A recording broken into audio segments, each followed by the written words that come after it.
My name is Bert Grad, and I'm interviewing Michael Stonebreaker at his home in Moultonborough, New Hampshire.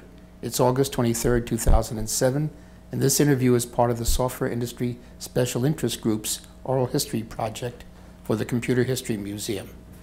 Michael, I'd like to start with some family background, where you grew up and so forth, and what were some of your interests while you were going to school? Okay, well, I grew up in Milton Mills, New Hampshire, which is about 50 miles from here, over on the Maine border. My parents moved to Massachusetts when I was 10, and so the rest of my teenage years were in suburban Boston. I went to Princeton as an undergraduate. I'm exactly the age where when I got out of college, my choices were go to Vietnam, go to Canada, go to jail, or go to graduate school. Let me go back. I don't want to move over the history so much. Family, parents, what kind of things did they do? My dad is an engineer. My mother was a school teacher. Where did your father work? Well, he worked for General Electric for a while, and then my mother wanted to live in New Hampshire, and so they moved to New Hampshire, where in the 40s there were essentially no engineering jobs. So he became a foreman in a fiberboard factory, and until my mother passed away, and then that was the reason to move to Massachusetts, and my father joined Western Electric. Oh. So he went back to his engineering career at that point in time. Well, I mean, he obviously made more money as an engineer than as a foreman in a dying mill town business. You went to public schools in the Boston area. What suburb were you in? So we lived in a town called Newbury, which is right next to Newburyport. And my father chose that town deliberately because at the time they did not have a high school, and would pay the tuition for, the town would pay the tuition for anyone who could get accepted at Governor Dummer Academy, which happens to be within the town boundaries.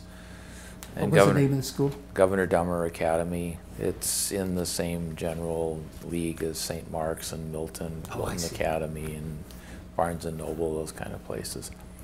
So both my brothers and I got to go to Governor Dummer as day students with tuition paid by the town, which would not have been financially possible otherwise. That was certainly very shrewd on his part. Yeah. Particular subjects you were interested in when you were going to school? Well, my SATs sort of say it all. I had an 800 on the math SAT and a 600 on the verbal SAT, so it was obvious what I was good at. Was engineering of interest to you? Did you do special projects and things while you were in high school? No. None of the Westinghouse science things or any of those kinds of programs? This was in the 50s. I'm not aware of.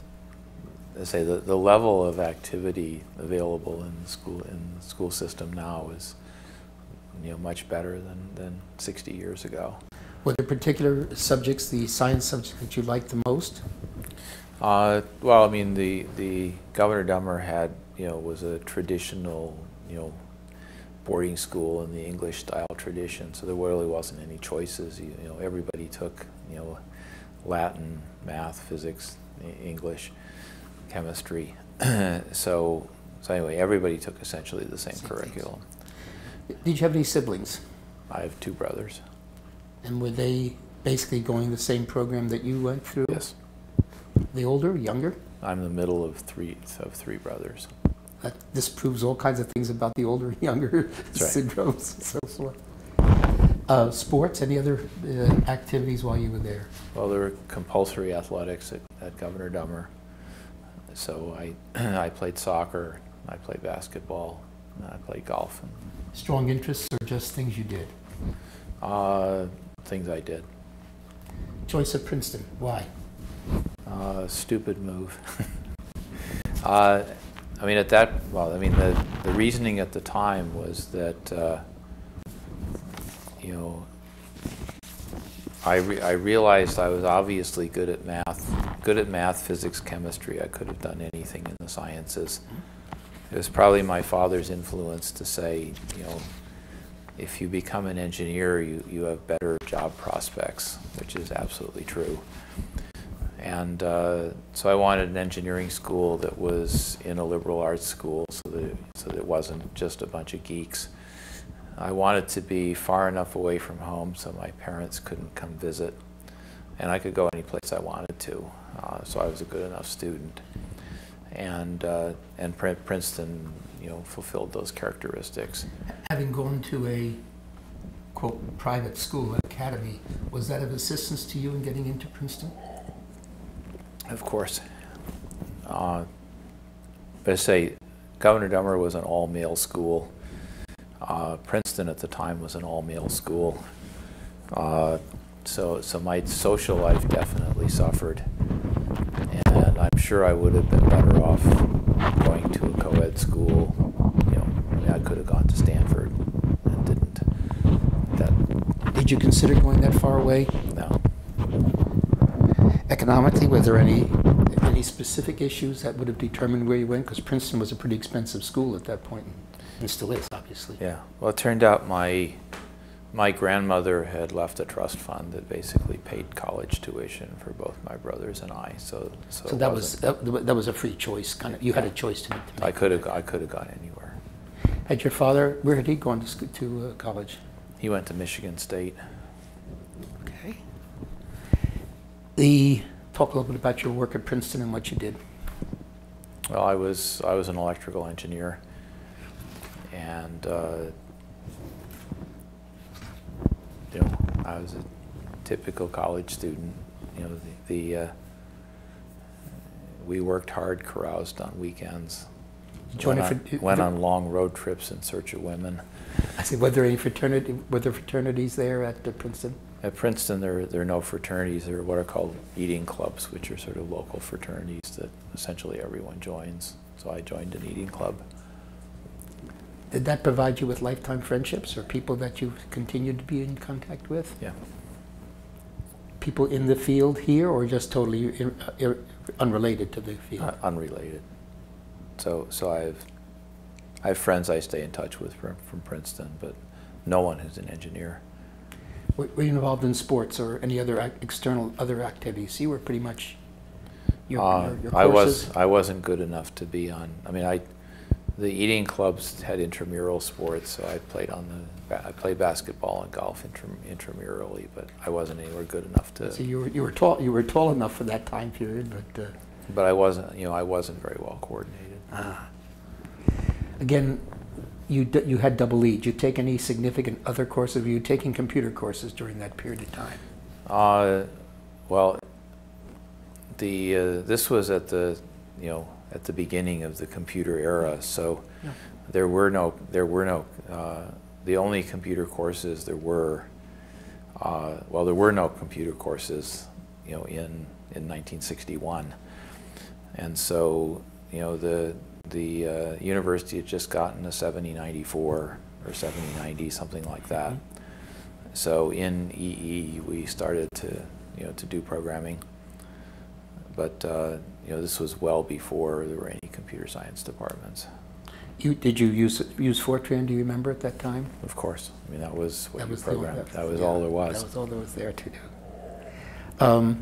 Did you have a particular interest in the computer side of it, or were you still looking to be a double E? Well, I mean, you got the degree in it, but were you looking to do that kind of work? It was pretty obvious that to anybody who thought about it. So in 1965, I mean, I say there were no computer classes at Princeton at the time, and so, but it was real clear that computers were going to take over, essentially everything, and that as has happened, computers are incredibly important in EE and all other engineering disciplines. So it's clear that the future was in computing, and but I say there were essentially no computer science departments. Let me go a different direction. You graduated in 61. What did you do at that point? I graduated high school in 61. Oh, then I have the wrong date on one of the things you gave me. You graduated in 65?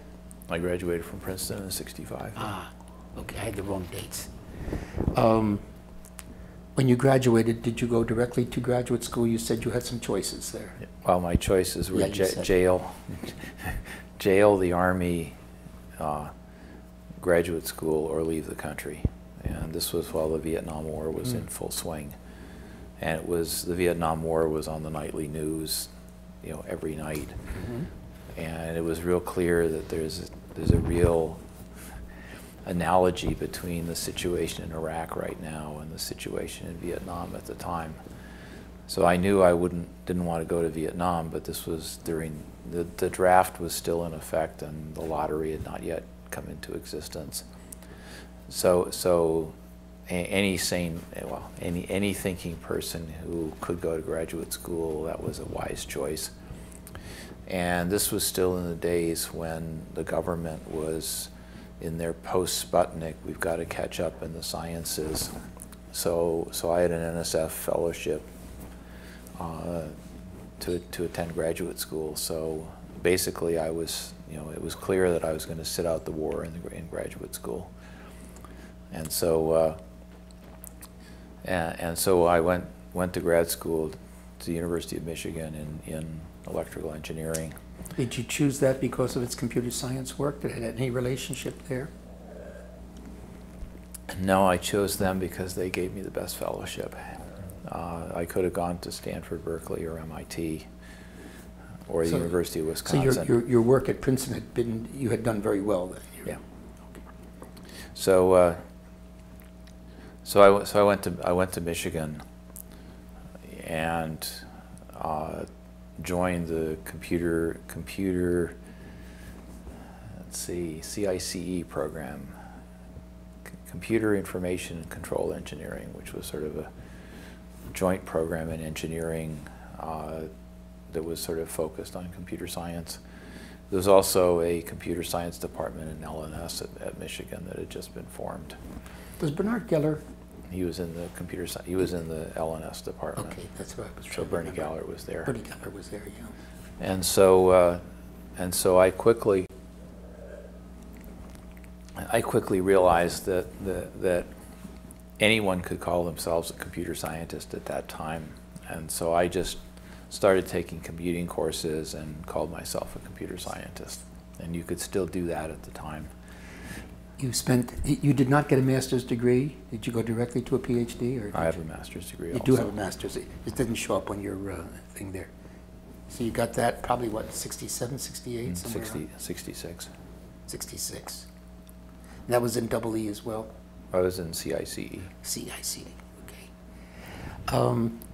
Were you teaching, working, and what was part of the fellowship program? Did you have those kind of responsibilities? It was a free ride, so I didn't have to do anything. Did you work with any of the professors particularly, and who was your thesis advisor? So anyway, I was a TA because I wanted to be. I did a bunch of research projects. My thesis advisor was a guy named Arch Naylor. Naylor? Yeah. And he's a control theory guy. And what was your thesis and what was your PhD? My thesis has to do with Markov processes, as sort of, you can think of as mathematical operations research. Yeah, and I thought it was, at the time, well, I thought at the time, and I still think that most PhD theses are a complete waste of time. And my thesis, I thought, was a waste of time. So that wasn't something that led to your follow-on work, or that was really what I was driving at. Did that build towards something or lead towards something specific for you? So I was in the situation where I couldn't, if I graduated and left graduate school, then I would get drafted. So I had every incentive to stay in graduate school until the Army didn't want me anymore, or until the war ended, whichever came first. And so basically, graduate school was not a time of great incentive to get out. So I graduated in 1971 when I was safely 26. Was that the key date at that point? So and then I started looking for a job, and this was right at the time when the NSF had just started a program called RANN, Research Applied to the National Needs. And the idea was that you ought to be able to use technology to site fire stations, help improve the court system, sort of public systems. So since I had done a thesis that looked like operations research, and you could call yourself anything, I said, well, I do that stuff. So Berkeley hired me basically to do public systems, and the EECS department at Berkeley, is run, they're run by and continue to be run by very smart people who are very forward-looking. So they said, this RANN stuff is probably going to go somewhere. We better get involved. Mm-hmm. So I went to Berkeley in 1971 with the idea that I would work on public systems. And teaching was not a primary objective of yours at that point? Well, I mean, you have to... I understand, but you didn't want to be a teacher per se. That was not your goal. That's what I'm asking you about.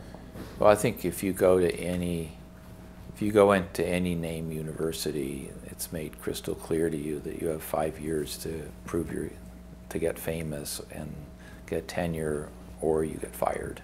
And that's was as true in '71 as is true today at all the name universities. But so, getting famous means publishing. Yes. So rather than how good a teacher you are. Correct. So at Berkeley at the time, and continues to be true at Berkeley and essentially all other world-class universities, that you have to teach well enough not to be an embarrassment to the department, but there is no incentive to be an expert teacher. It doesn't help you get tenure. Were there particular courses that you were teaching then those first few years that you can recall? Well, so I was supposed to do public systems, so I started teaching a course on simulation, and I taught introductory Fortran the first time it was offered, and I taught the course on operating systems, and but I say that what was motivating me at the time was within the first year it became crystal clear that public systems were really, really hard. So I did a project that actually was NSF sponsored to try and improve scheduling in the local court system in Berkeley, and it quickly became apparent that the data stunk, and that getting good data was a huge amount of work. It was also apparent that the court system was basically a political system, and there wasn't any way that it was going to run well because of the various factions. So it was pretty obvious that to get famous doing public systems was going to be really hard. What was the county that you were in? I was in Alameda County. Alameda County? Yeah. So you saw the need for the data, both the input and the handling of the data, in order to do anything. But were these political overtones you saw that being in the way of being successful? Well, so the back in '71, there was the most of the records in the court system were not computerized, and so you collected them and computerized them and realized that there were so many errors that it was hard to make any. It was hard to use them to do better scheduling. And then the other thing was, it was clear that scheduling in the local court system was done so that the judges could have, so that you first scheduled to minimize wasted time for judges. Only when the judges didn't care, then you scheduled to minimize wasted time for the prosecutors and so forth. And so the thought that you would make, 100 people sit there and wait so that a judge didn't have to waste any time, sort of schedule, that's, I mean, why bother doing efficient scheduling when the system is scheduled perfectly for the benefit of one of the actors? So this was a project you started. Did you just spend did you spend that full first year there on that, or did you switch out of it fairly quickly? So I did. Well, I also was interested in computer models of urban areas, predicting where growth should be. So I did a land use model for Marin County, California, and that was, I mean, it worked okay, but again, trying to predict where growth should go, that there are all kinds of externalities that determine things that you'd have to model as special cases. So it was clear that modeling urban areas. Say this was, Jay Forrester had done a model called Urban Dynamics, and it was clear that style of modeling just wasn't going to work very well. And I also wrote a paper that took Jay Forrester's model, threw out half of it, and it still got the same results. Was that the dynamic programming work that he had done, or was that what he called it? Was it called Urban Dynamics? Urban Dynamics, okay. So he wrote a book in '69 or something, that basically modeled an urban area, a specific aspect of it. So it's sort of like I came up with, in the first year, 2 dry wells, and it was clear that my thesis work wasn't going to go anywhere. So if I was going to get famous, I had to do something else. So I pretty much pitched, doing public systems, pitched doing anything having to do with my thesis. And so now you get a clean sheet of paper and 5 years to get famous. And so I was looking around for something else to work on. And Gene Wong, who was at Berkeley at the time, sort of said, well, why don't you read Ted Codd's paper? And so I read Codd's paper, and I read the Codicil report, the first one in 1971. And the Codicil report made no sense to me. This is the Bachman work you're speaking of? Mm-hmm. Yes. So I couldn't figure out why you would want to do anything that complicated. And Ted's work was simple, easy to understand. And so it was pretty obvious that, the naysayers were already saying, you couldn't, number one, nobody can understand these nobody could understand Ted Codd's, nobody who didn't have a PhD could understand Ted Codd's predicate calculus or his relational algebra. And even if you got past that hurdle, nobody could implement this stuff efficiently. And even if you got past that hurdle, you could never teach this stuff to COBOL programmers. So it was pretty obvious that the right thing to do was to build a relational database system with an accessible query language. So Gene and I set out to do that in 1972. 72 is that time period. Okay. And it was kind of I mean, it was like you didn't have to be a rocket scientist to realize that was an interesting research project. Were there others involved with you and Gene at that point, or was that later on? It was just me and Gene. Had he been there before you, or did he come in about the same time? No, he's 10 years older than I am, so he was a full professor at the time. Had you had connected with him before that, or was this on the problem? Uh, And how did he happen to pick you, is I guess my question. no idea. I mean, go interview him. We will. We had hoped to interview him before. We will. There's any Because because I think that's an interesting question. Is why did he take why did he decide to mentor an assistant professor? Was your mathematical work specifically unusual or unusually good? No, in fact, I don't consider myself a very good mathematician. But yet you had no problems in understanding what Ted had done, what Ted Codd had done? Oh, I mean, it wasn't,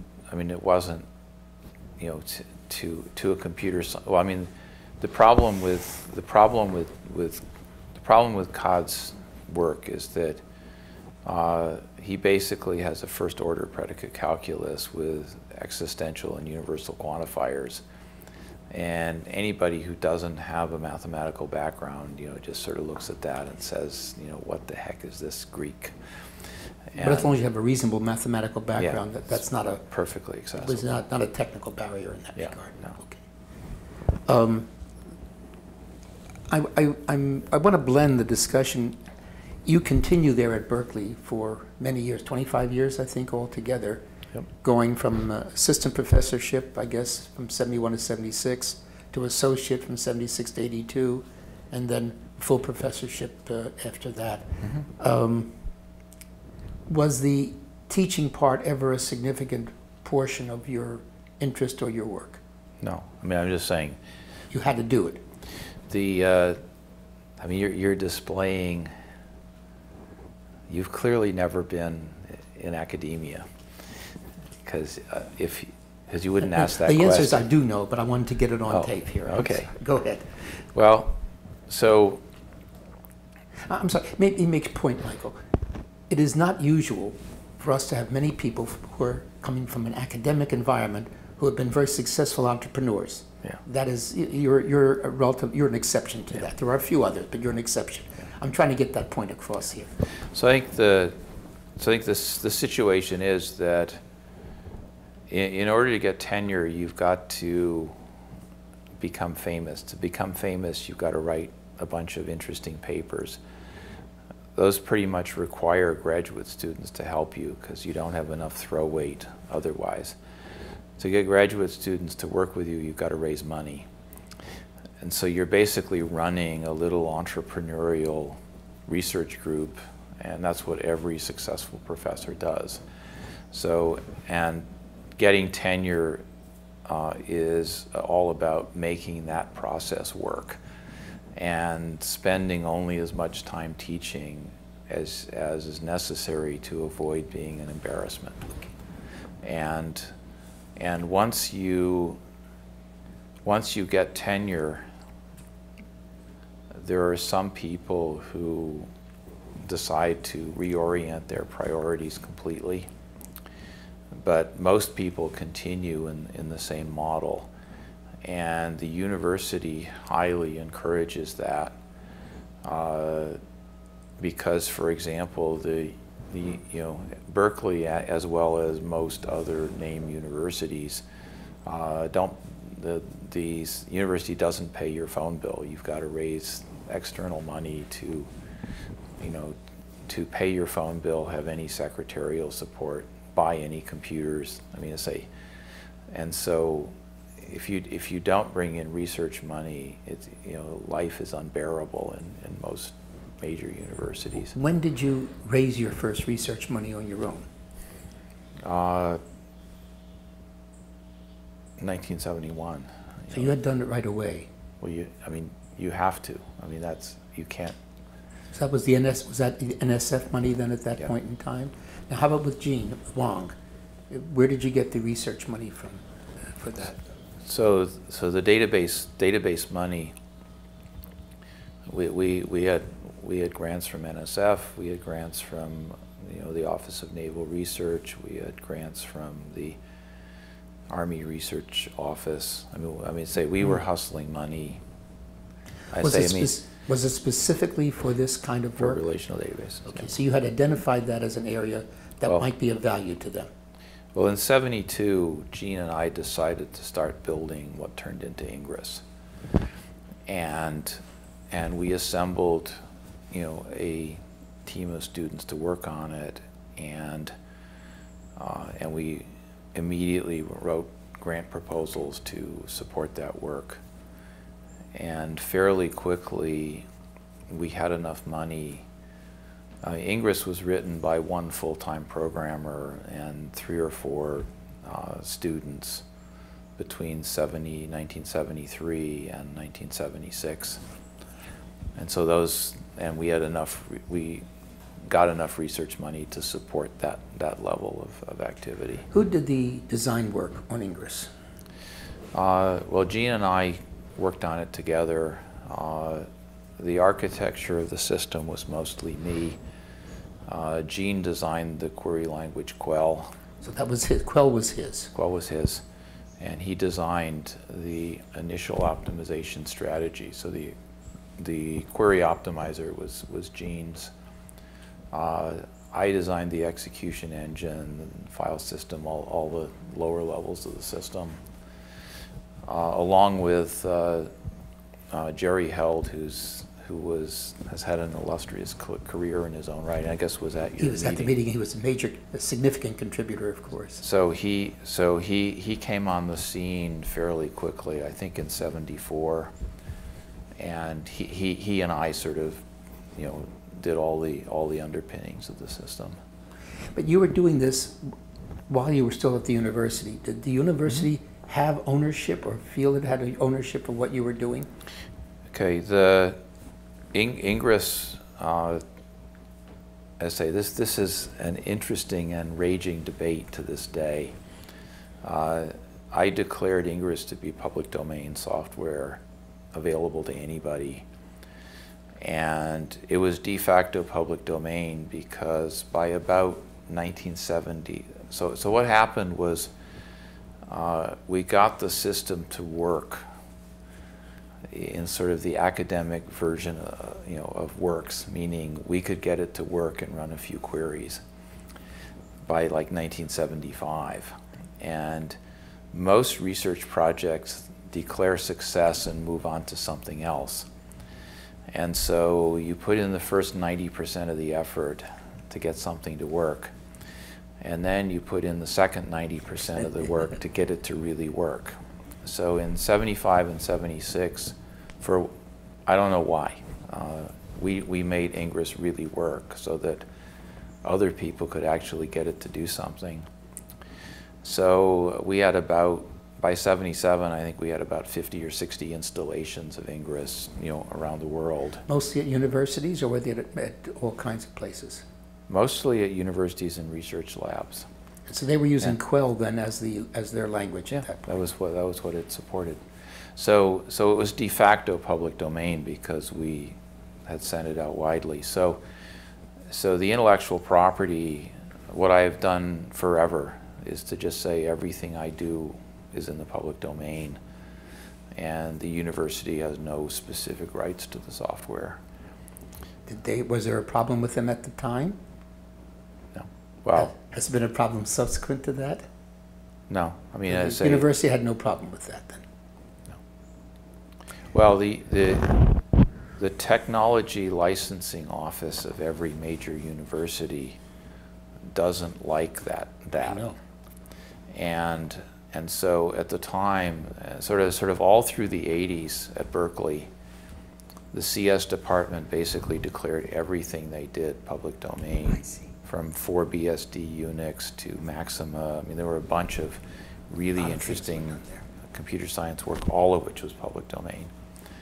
And so universally, the CS department just said, what we do is public domain. And the TLO didn't have enough political throw weight to get in our way. And I say, academic freedom says that professors can decide what to do with the fruits of their labor. So, the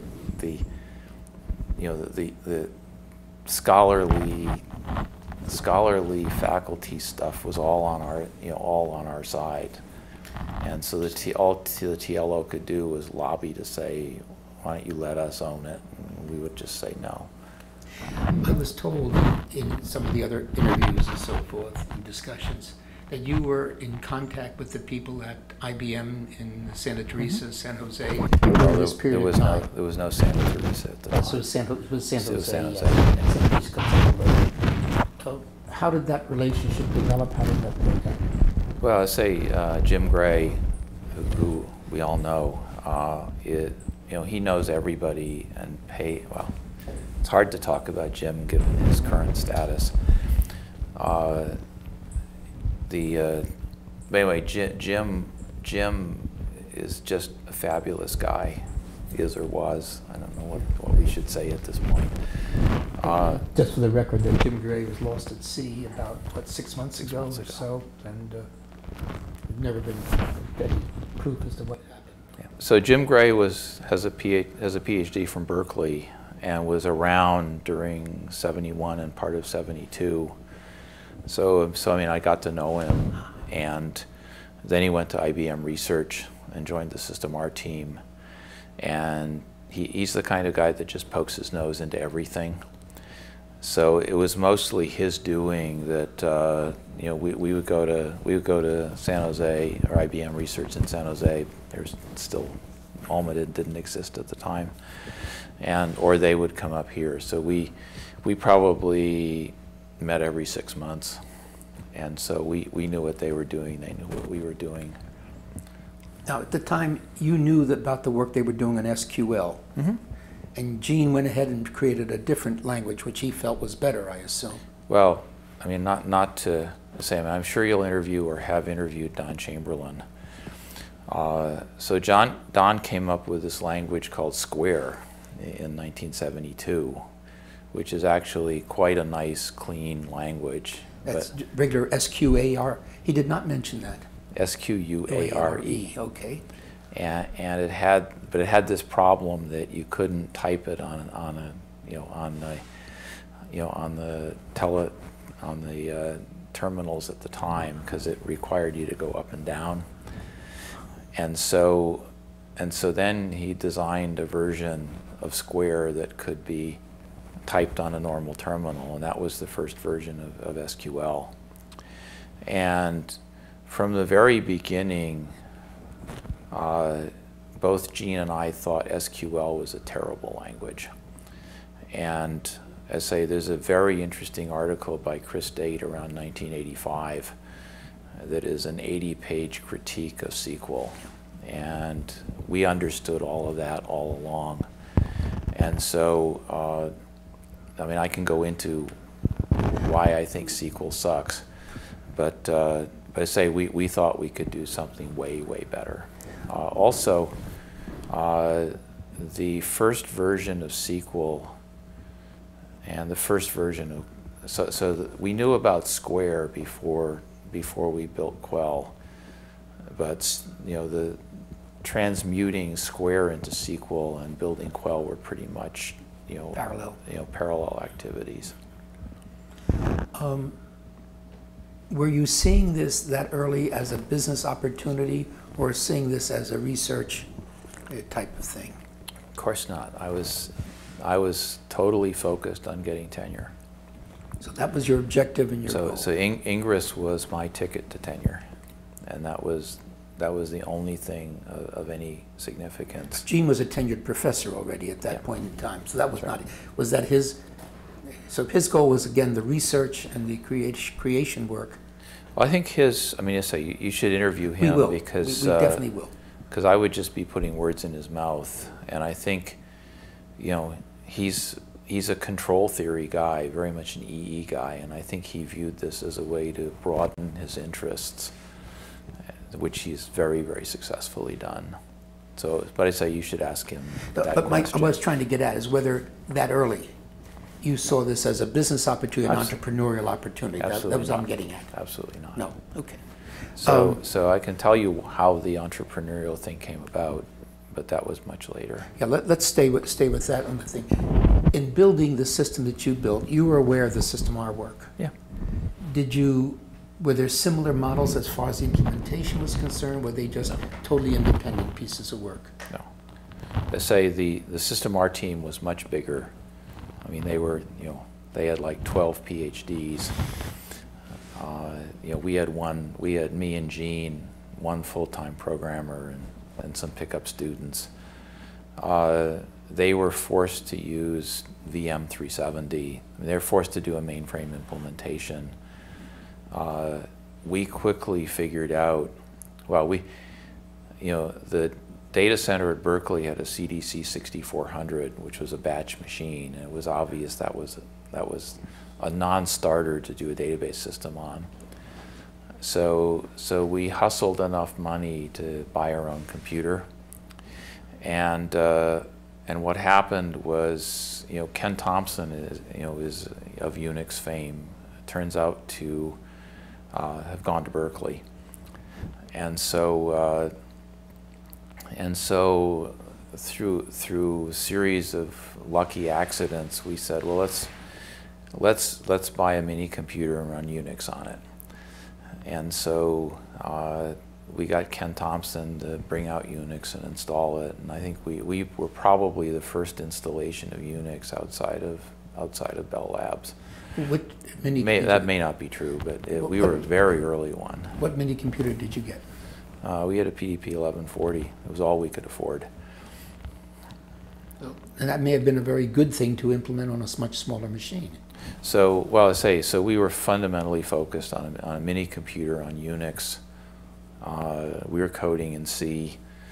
So we were very early, Unix. Basically, we bought the Unix, the Unix way of doing things completely.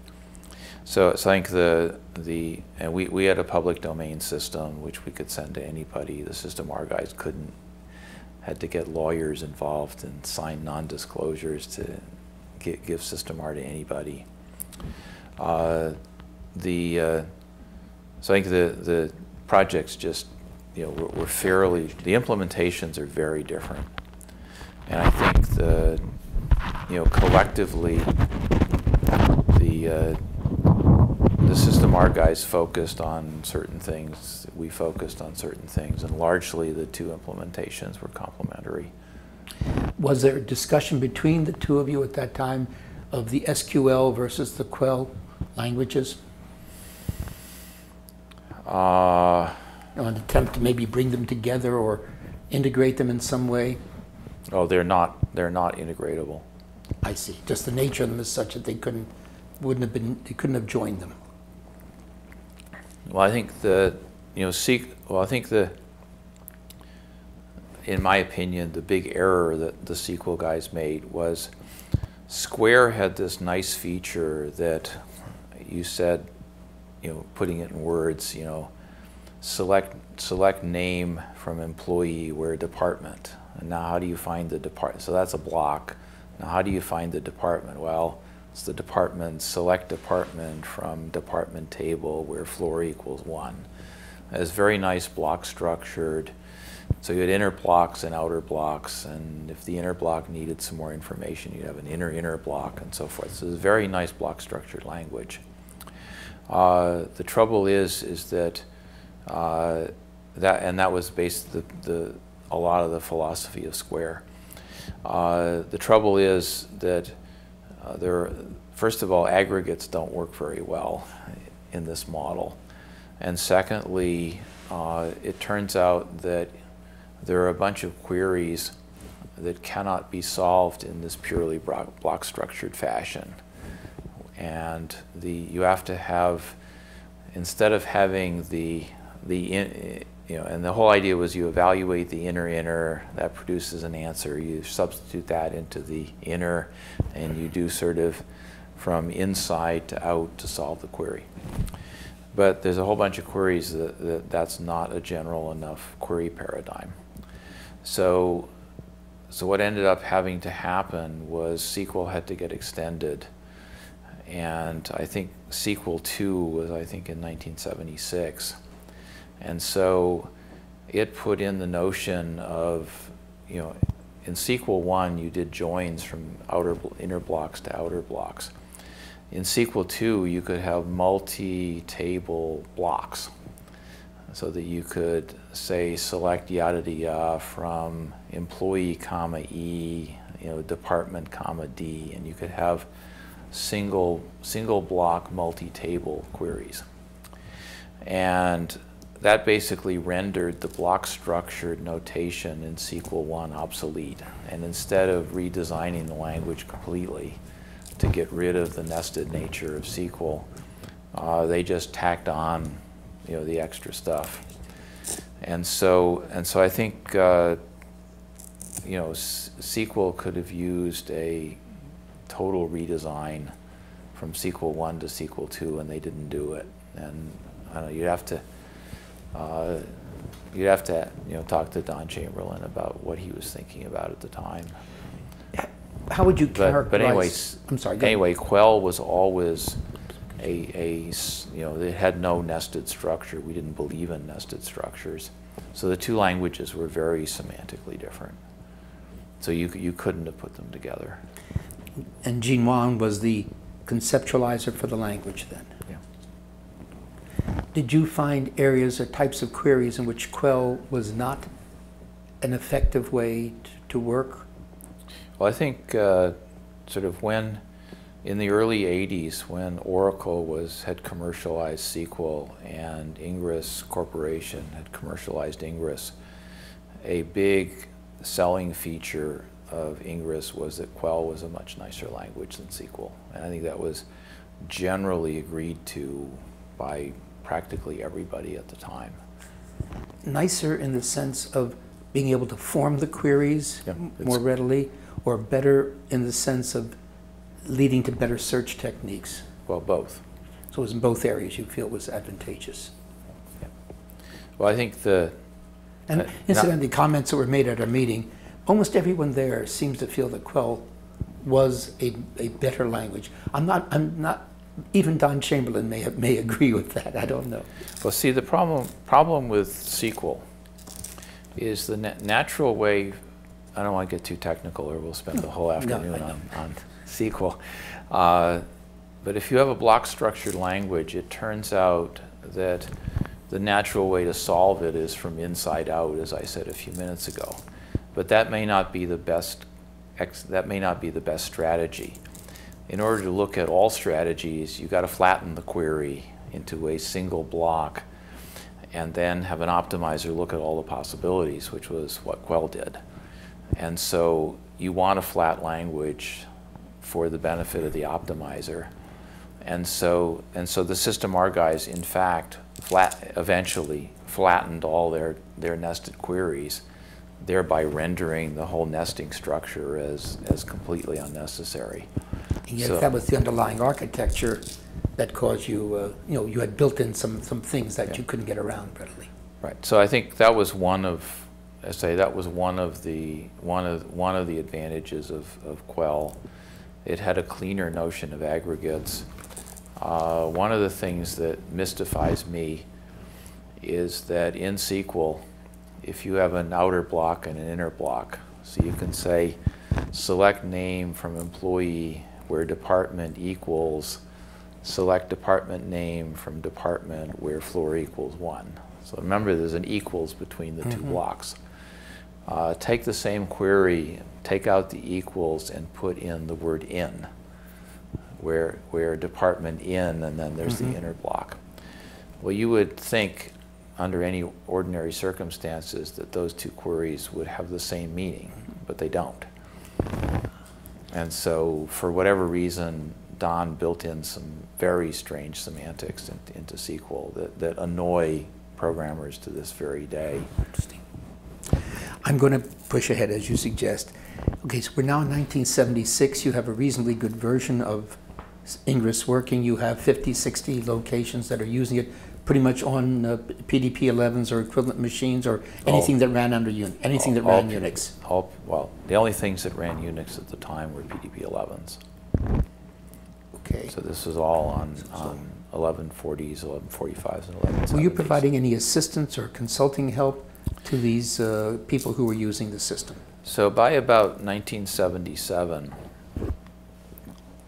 we actually had a pretty significant commercial user, which was New York Telephone Company. And there was a guy named Dan Gielan, G-I-E-L-A-N. And he picked up the Ingres code and actually used it in a real world project. And we then realized what support meant, because and there was a big difference between people who just played around in academia and people who actually tried to get useful work done. So basically, with our one full-time programmer, we were providing support in some sense, as well as doing more development. But the real sort of the turning point came, I think, in 1978, when Arizona State University considered using Ingres, the thing we had, for a student record system for the university, all 40,000 students worth. And they could get over the fact that you had to go get an unsupported operating system from AT&T in North Carolina. And they could get over the fact that you had to get an unsupported database system from these goofy professors in Berkeley. But the project went down the drain when they realized that there was no COBOL available for Unix, and they were a COBOL shop. So we were always asked, like, who's your most serious user of Ingres? And you'd be forced to admit, hardly anybody, because of unsupported operating system, unsupported database system, or no COBOL. So it was clear that if Ingres was going to go anywhere, we had to move it to an operating system that was supported, provide, be a real company. So and so in '79. Larry Rowe by then had joined the Ingres project. So we started to try and figure out how to commercialize Ingres. And that was in '78, '79. Where did Larry come from? He was on the faculty at Berkeley. So he again had been a Berkeley professor? He arrived, I think, in '76 or thereabouts. Is he of a younger generation then, or? He's about 5 years younger than I am. Okay. So he becomes key part of the team at that point. So he becomes a third professor on the team. Okay, how do you proceed? What do you do now? So of course, I had no idea how to start a company at that point. So I had somehow been put in touch with a guy named John Nakerud. Nakerud. And he was at that point the Western Regional Sales Manager for Culinet. And so he was selling IDMS. And so I went to see him and said, how do you start a company? And so he immediately was willing to join the team, and he had experience, hustling venture capital money. So it was largely his tutelage that got Ingres Corporation off the ground. So John and the other three of you, the four of you were the founders then, Yep. And you originally called it Relational Technology, Inc., Yep. but the product name was Ingres from the beginning. Right. Where did the name come from? Well, you can't, in '72, you can't start a research project at the university without having a name. And so the name came about in 1972, and Gene Wang had some name consultant who thought it up. And it's, The letters don't stand for. yeah, they do stand for Interactive Graphics and Retrieval System. I see. Which And, came first, the name or the acronym? I don't know, you'd have to ask Gene. Okay. That came from him. Now, is any issues at this point with the university because you're going to start a company or form a corporation that's going to use this thing? Is there any problem with that? And no problem that the 3 professors will be forming a corporation and working for that part-time? The Berkeley has a policy that the faculty is welcome to consult on the outside up to 1 day a week, and we were simply doing it for our company as opposed to other companies. So no, the university had no problem with this. That was not an issue then? No. When you formed the company, so when does Relational Technology Inc., when is that formed? It was in 1980. So it wasn't until then? I'm not sure what the exact date was. Okay, we'll check that. But it was in 1980. You all formed it as a stock corporation? Did you have outside money? How'd you do it? So we had venture capital backing from some folks called Sutter Hill Ventures. I know them. I've done work with them. Yeah. So we had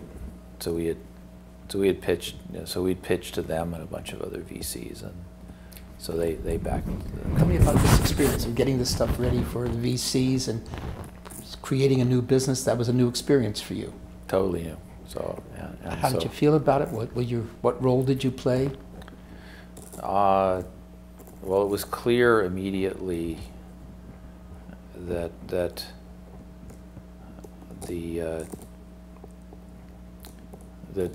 being a tech, that I, of the 3 of us, I was the best technical salesman, and a lot of it was, like the VCs say, well, if this is such a good idea, why won't IBM release theirs next week? So you have to explain to them that software is hard to build. So the VCs, by and large, were not familiar with the software.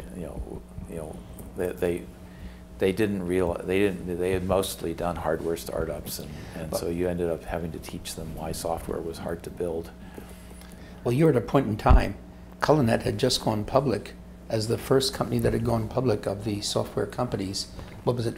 Late 70s. That's right. That was right around. And that was a real breakthrough because I was very active in Adapso, and we just couldn't get any of our companies public. We couldn't even get bank money at that point in time.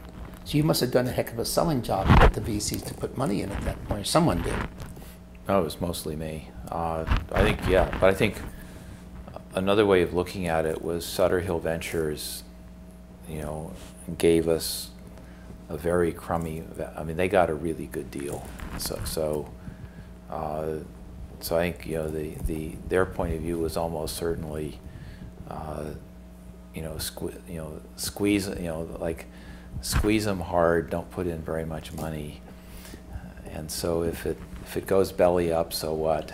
And if it works, we make an unbelievable return on our money. Can you tell us, of course, what happened? What the percentage, how that was split between Sutter Hill and the 4 of you?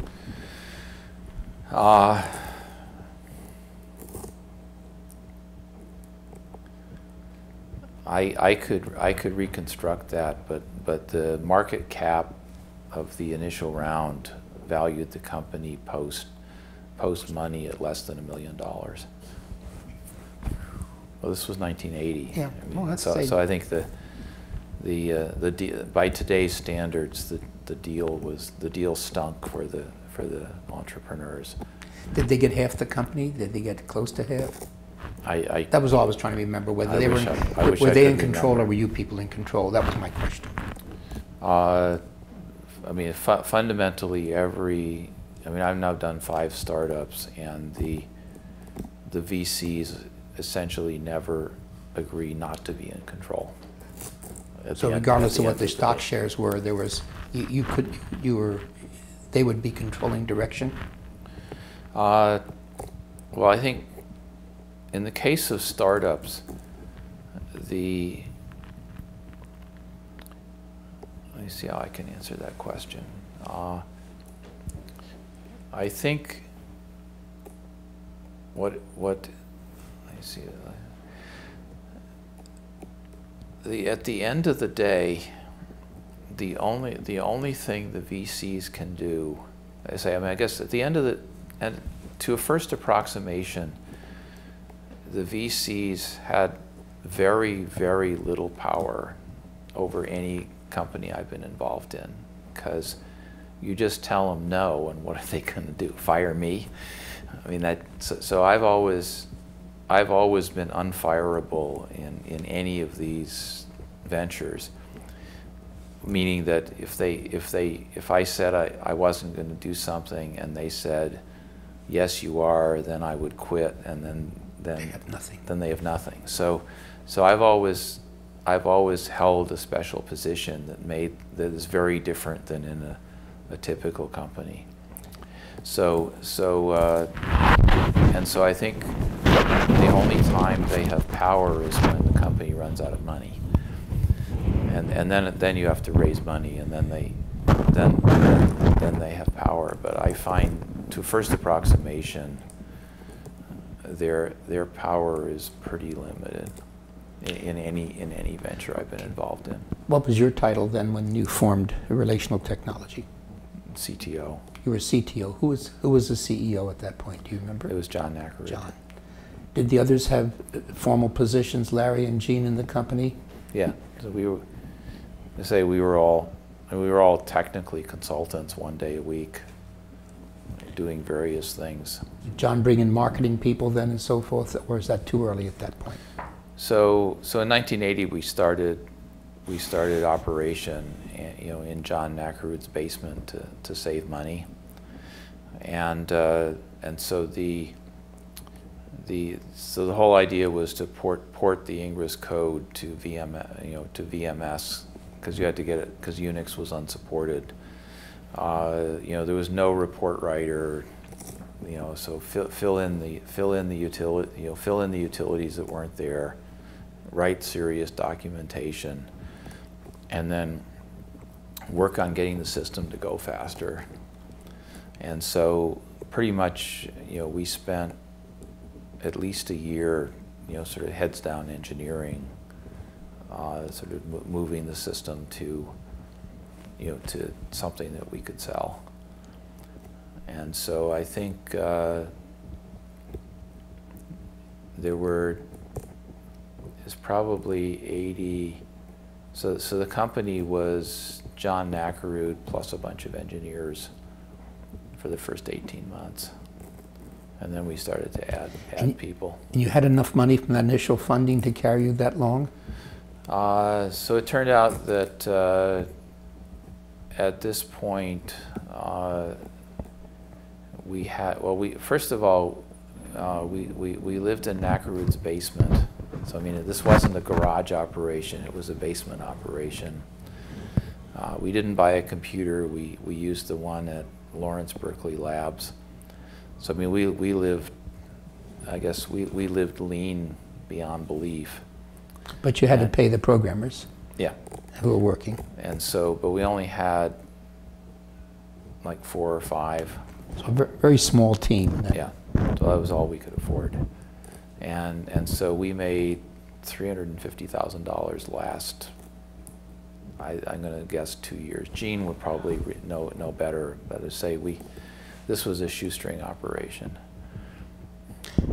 You say, quote, you were working a day a week each of you. What were you actually putting in? Probably a day a week. At all? So it didn't become dominant as far as taking over your life or anything is concerned? Well, I think, Ingres, early on, we hired a guy named Paul Butterworth, who I think came to your thanks to you, your thing, and so he was the chief programmer.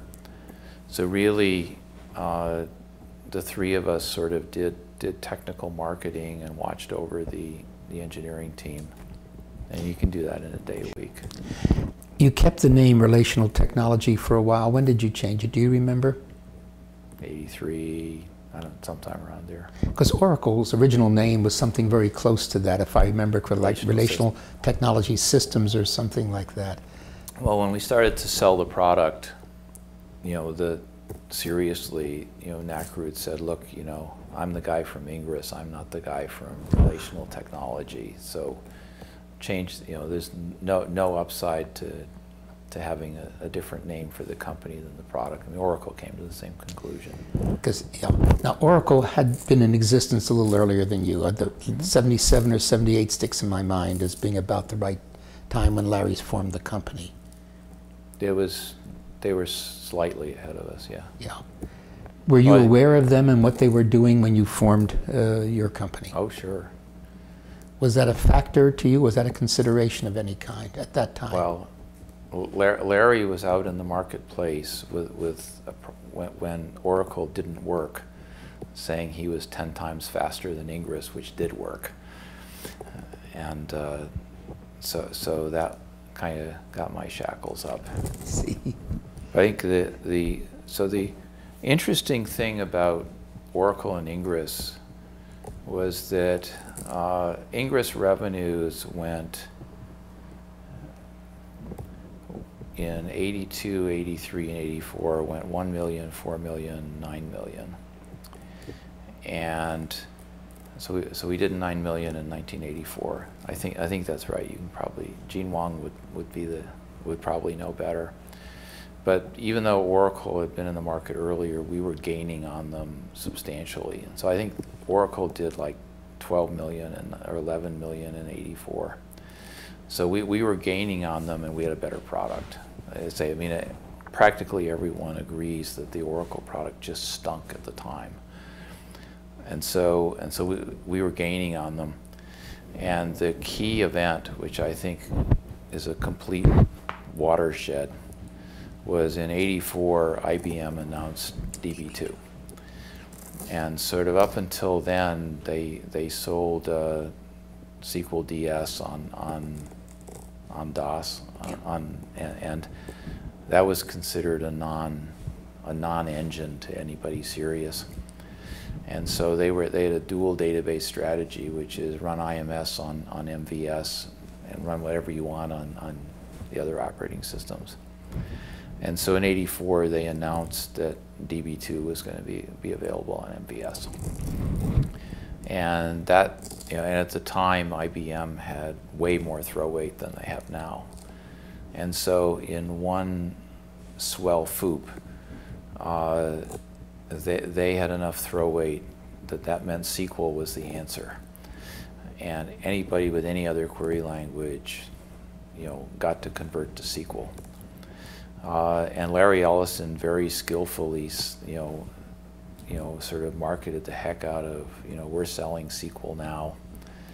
And even though Ingres got SQL quicker than anybody else, that over 85, like in 85, Oracle's revenue skyrocketed and Ingres's didn't. And that was pretty much the end, and then Oracle was between 2 and 3 times bigger than Ingres.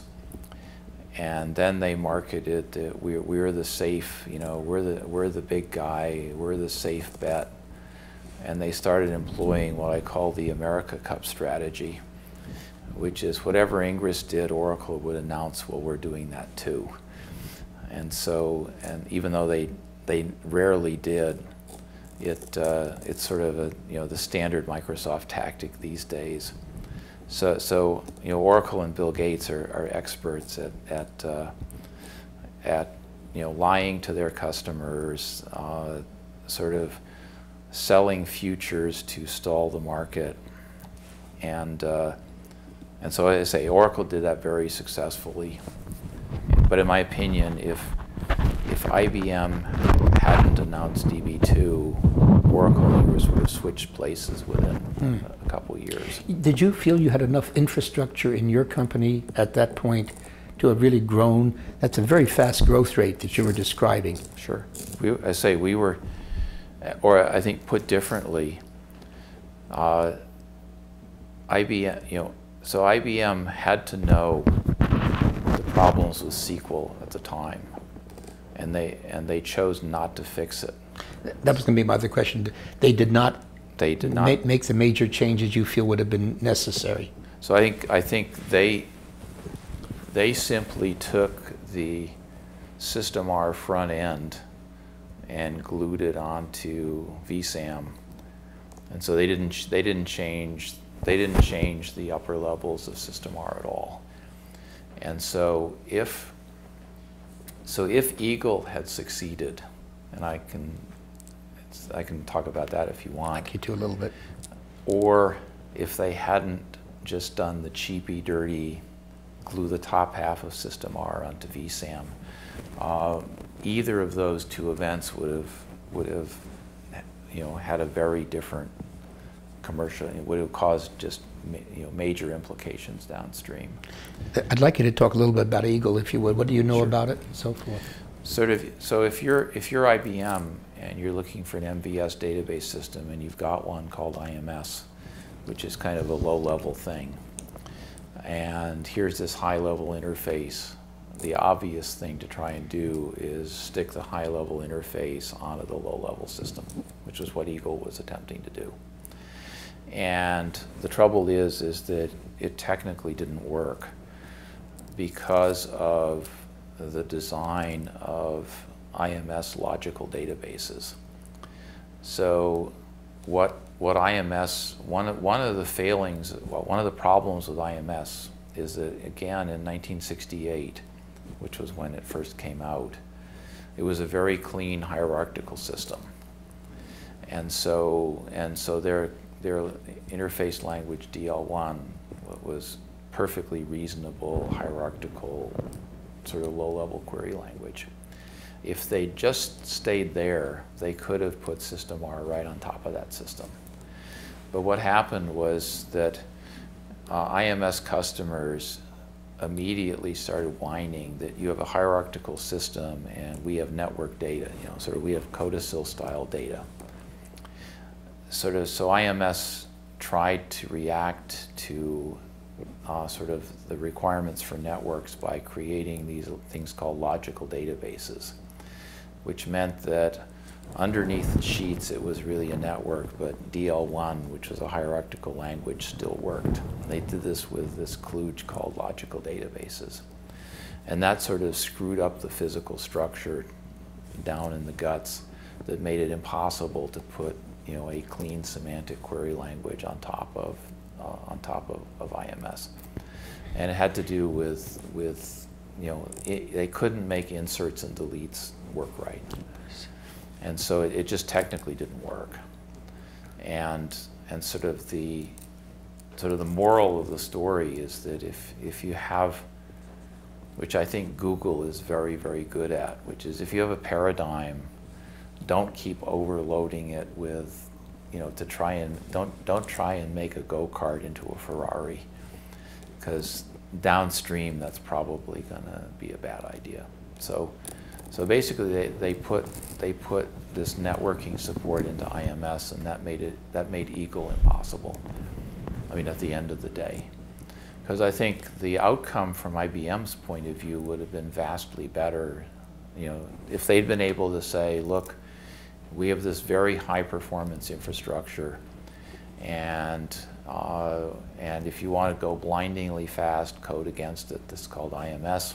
If you want this clean, nice interface, use System R, call it DB2, runs against the same data. It would have been a much smarter strategy if they could have technically made it work. So I want to make. I'd like to come back to one thing just before we move ahead. Before we move off, Okay. I do want to make a couple other comments about Larry Ellison. These are for permanent record. You do understand that, okay? So number one, he and Bill Gates share, I think, a lot of common features. The first one was that Larry Ellison had no qualms about lying to his customers. So, for example, at one point, Ingres came out with integrity constraints. So they were in the product, and the Oracle guys said, "Well, we have them too." And so you ended up looking at their documentation, and there would be all this syntax for integrity constraints in their documentation, and then there would be a little note underneath that said "not implemented yet." So he had no qualms about mixing future tense and present tense, a characteristic he shares with Bill Gates. Number two, he invented a concept which I call scorched earth, which is if his sales guys were going to lose a deal, then he would cut the Oracle price to zero, and thereby, render the winner to get essentially no revenue. So his sales tactics, I think, are somewhere between predatory and unethical. I think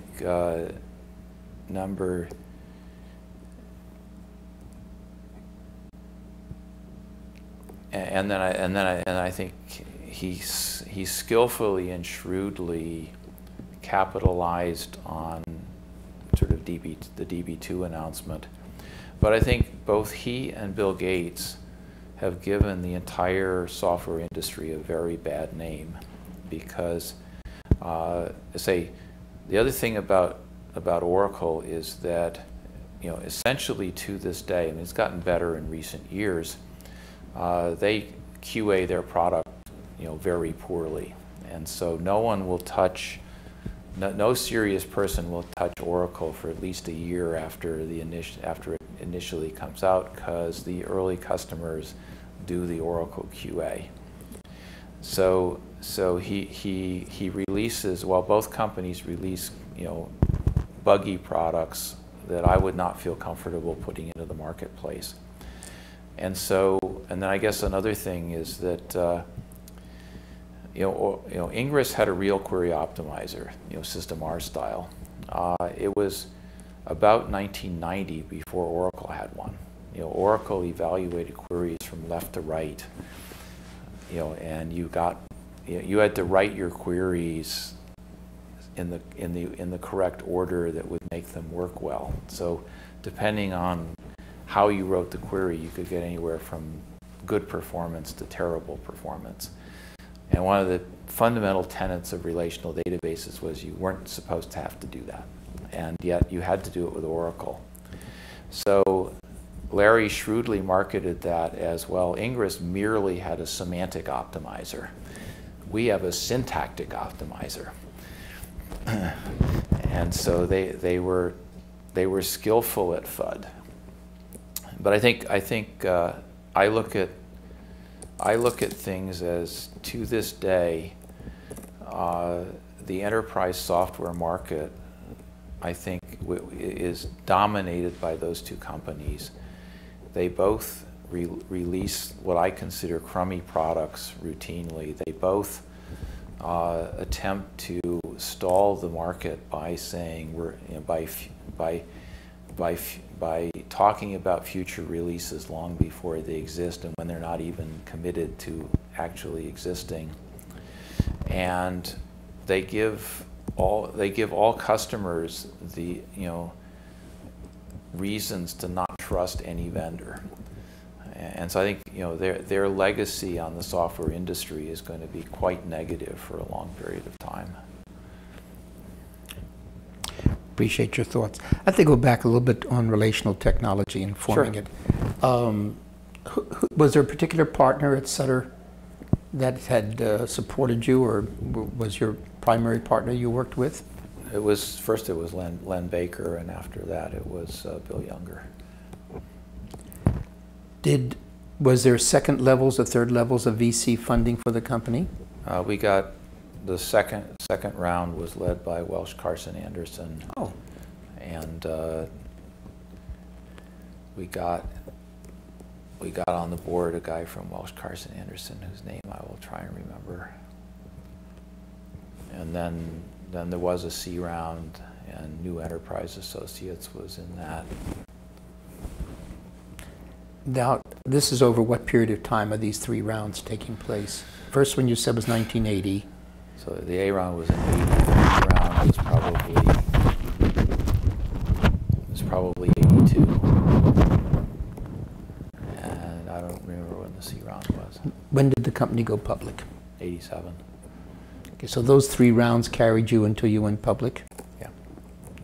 At the meeting, one of the things that was said very clearly by the people who had been at Oracle, including Mike Humphries, for example, is that Ellison's strategy was to target specific companies each year in terms of the one he felt was the greatest threat, and then to do specific actions that he felt would not just win, but would harm the other company. That was what was stated at the meeting.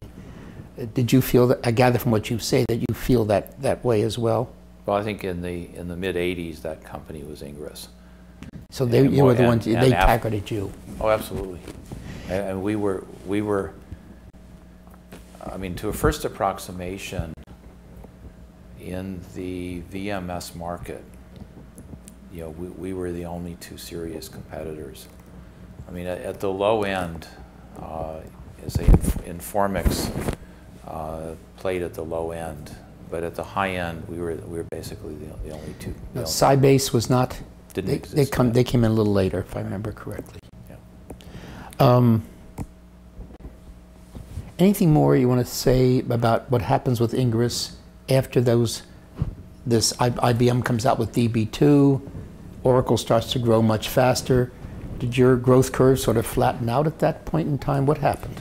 Well, it took a big, let's say in '85, we went from 9 million to 16 million. So the growth curve flattened out, and then it resumed about, you know, what it had been. But Oracle's growth curve accelerated and ours decelerated. Because 9 to 16 is still a pretty significant growth factor. But that was, you really felt that the spread then changed the ball game.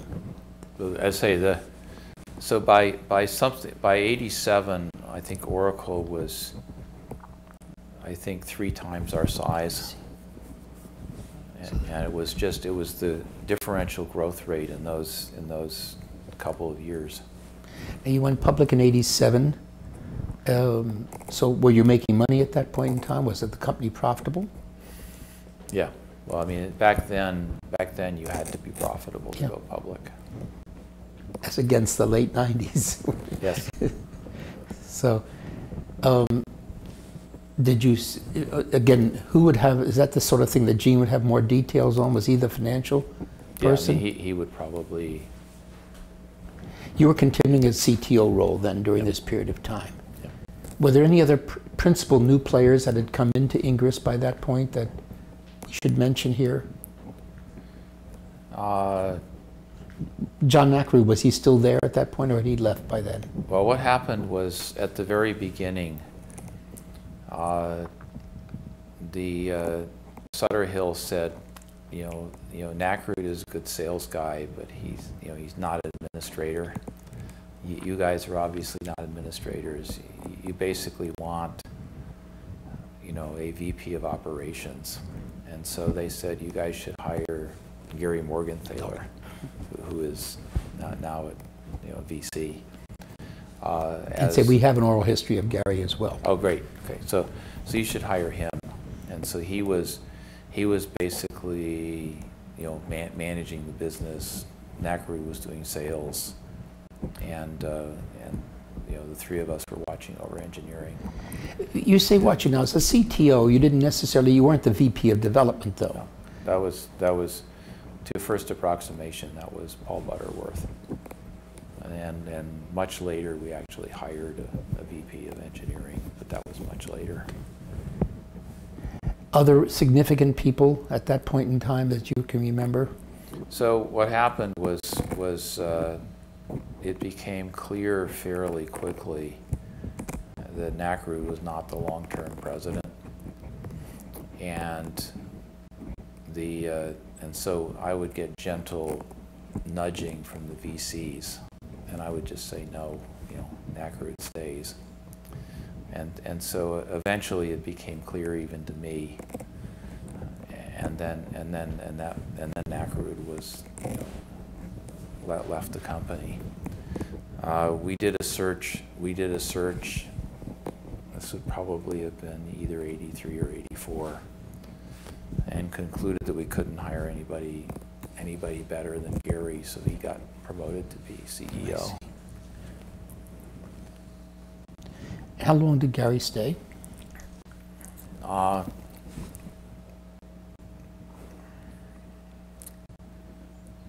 until '87, I think. To the time of the public offering, About pretty the much? time of the public offering. What happens after that? So, so I think, so Gary's, so I guess what happened was things were going okay, but they weren't going great. And part of that was probably, you know, due to the, you know, due to competing with Oracle. And so things were okay, but they weren't great. And so it, at some point, you know, we decided that we should hire a COO under Gary, and so we did so. And that guy's name was Paul something or other, and I can't remember his last name. I'll check it out. So anyway, so we hired. So Gary was CEO, and we had a COO, and that was actually, I think, what the go public configuration was. And you're still continuing, you and Gene and Larry are all continuing to still be involved. Yeah. What were some of the major things you were concerned about during that period of time from a technical standpoint? During the mid-'80s, late '80s? How to compete against Oracle. Was that though from a feature standpoint, or did you look at it from a marketing standpoint? How were you viewing it? From feature standpoint, you know, what could we do in the product that would give us competitive advantage against Oracle? And but I say it's very difficult when you're competing against an America Cup strategy, because they would say whatever we did, they say, you know, we're about to have it too. And that was one of the things that was said specifically at the meeting that we were at, that was in fact a strategy. When you announce something, they would say, yes, we have it also, or we will have it shortly, whatever. Yeah. So we did. So I mean, so we put some very innovative stuff into. Give me an example of 2 or 3 other things. Can you remember? So we introduced a distributed database system called Ingres Star, which would, you know, integrate data over in multiple Ingres installations, so that you could sort of scale out. And Oracle immediately announced, we have it too. And even though they didn't really, you know, they were able to, you know, FUDify the market. We introduced, you know, the notion of abstract data types, and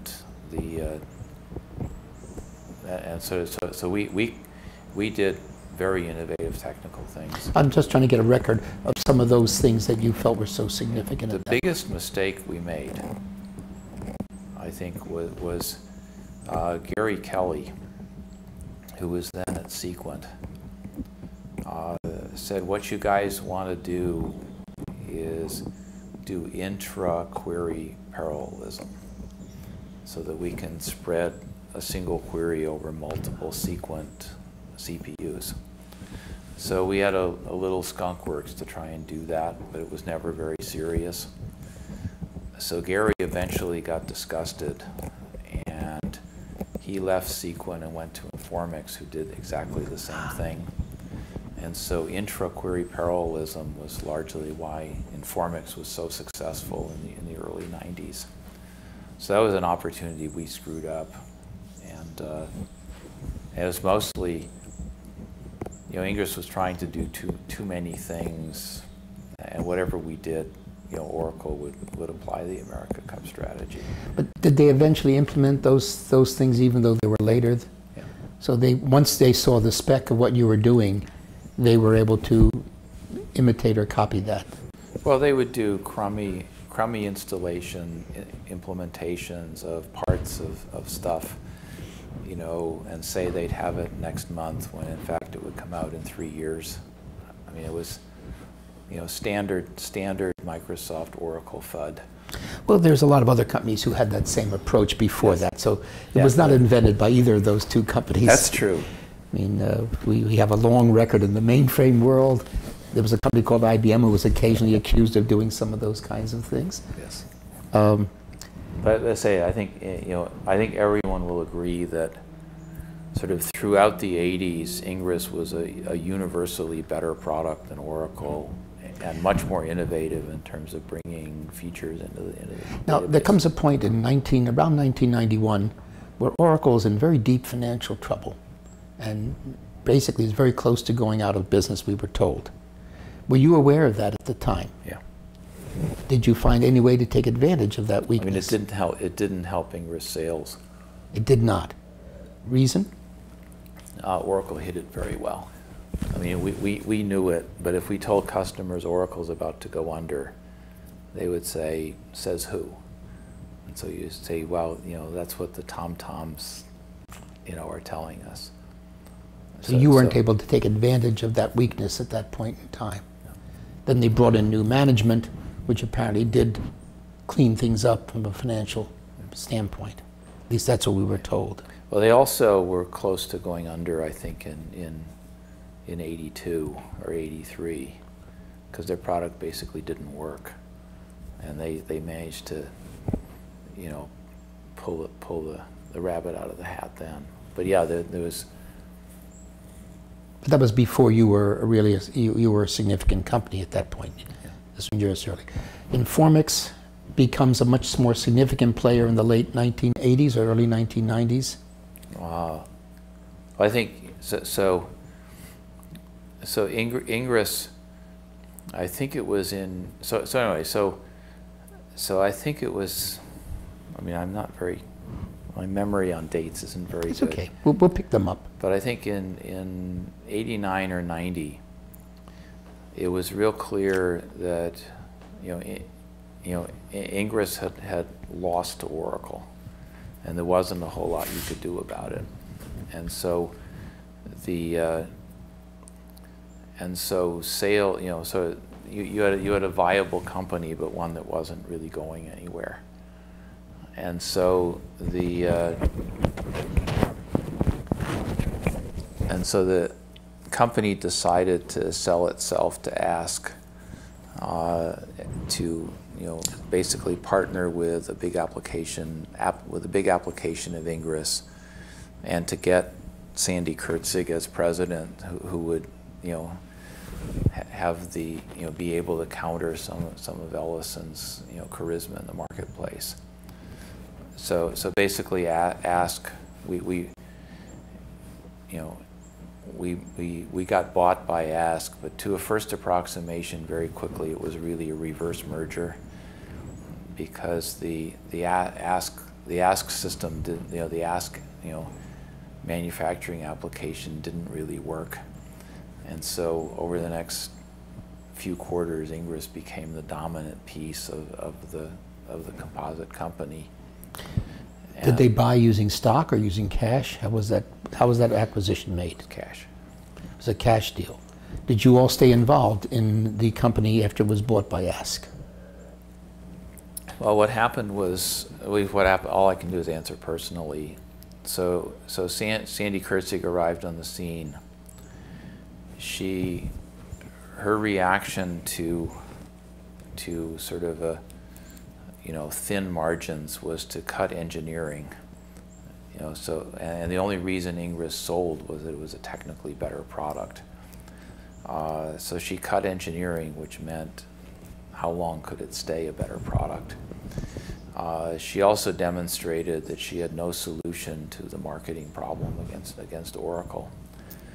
So by then, so that made the handwriting on the wall that the company was not going to do well. So then I left, and it was eventually sold to CA, but that was after I had left. Okay, you're showing on here that you stayed there till 1992 with Ingres. Is that the year it was sold to Ask, or is that afterward? It was sold to Ask before 92, and it was sold to CA after 92, okay. I think. But those dates are all maybe. Well, I'm quoting them primarily from your from that. I'm not sure those dates are correct. Okay, we'll check them out to be sure on that.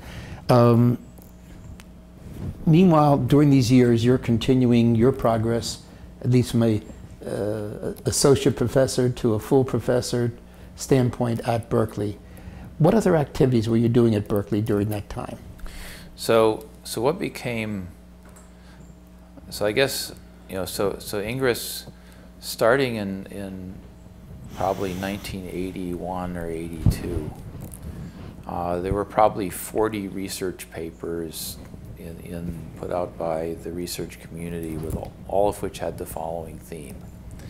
Well, relational databases are supposed to be terrific. So we tried out using one in application X, and X is a variable with 40 values.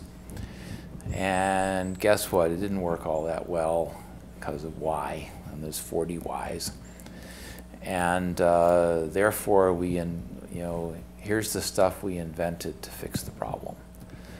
And so there'd be a whole bunch of suggestions. Were these particularly industries or applications, or some combination? CAD, text processing, okay. ...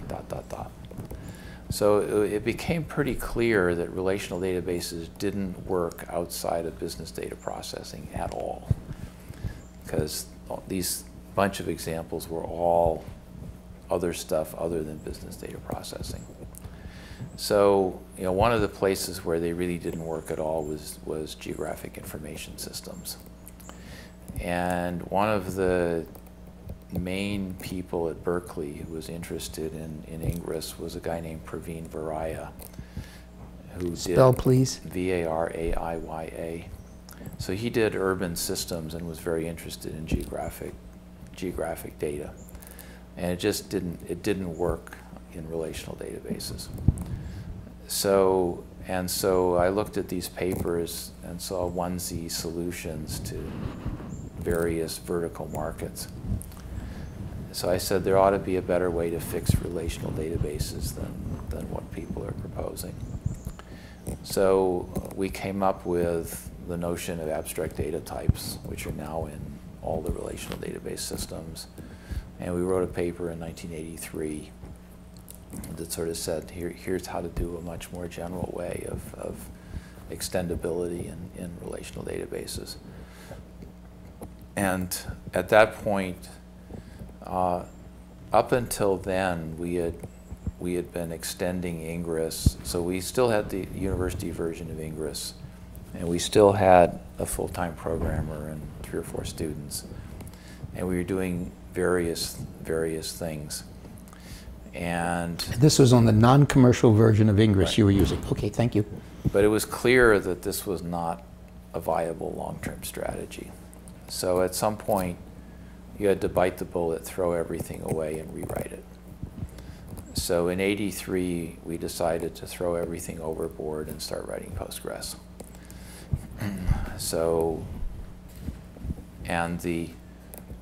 So basically, we started building a new database system called Postgres.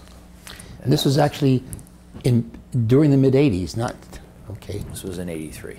Okay.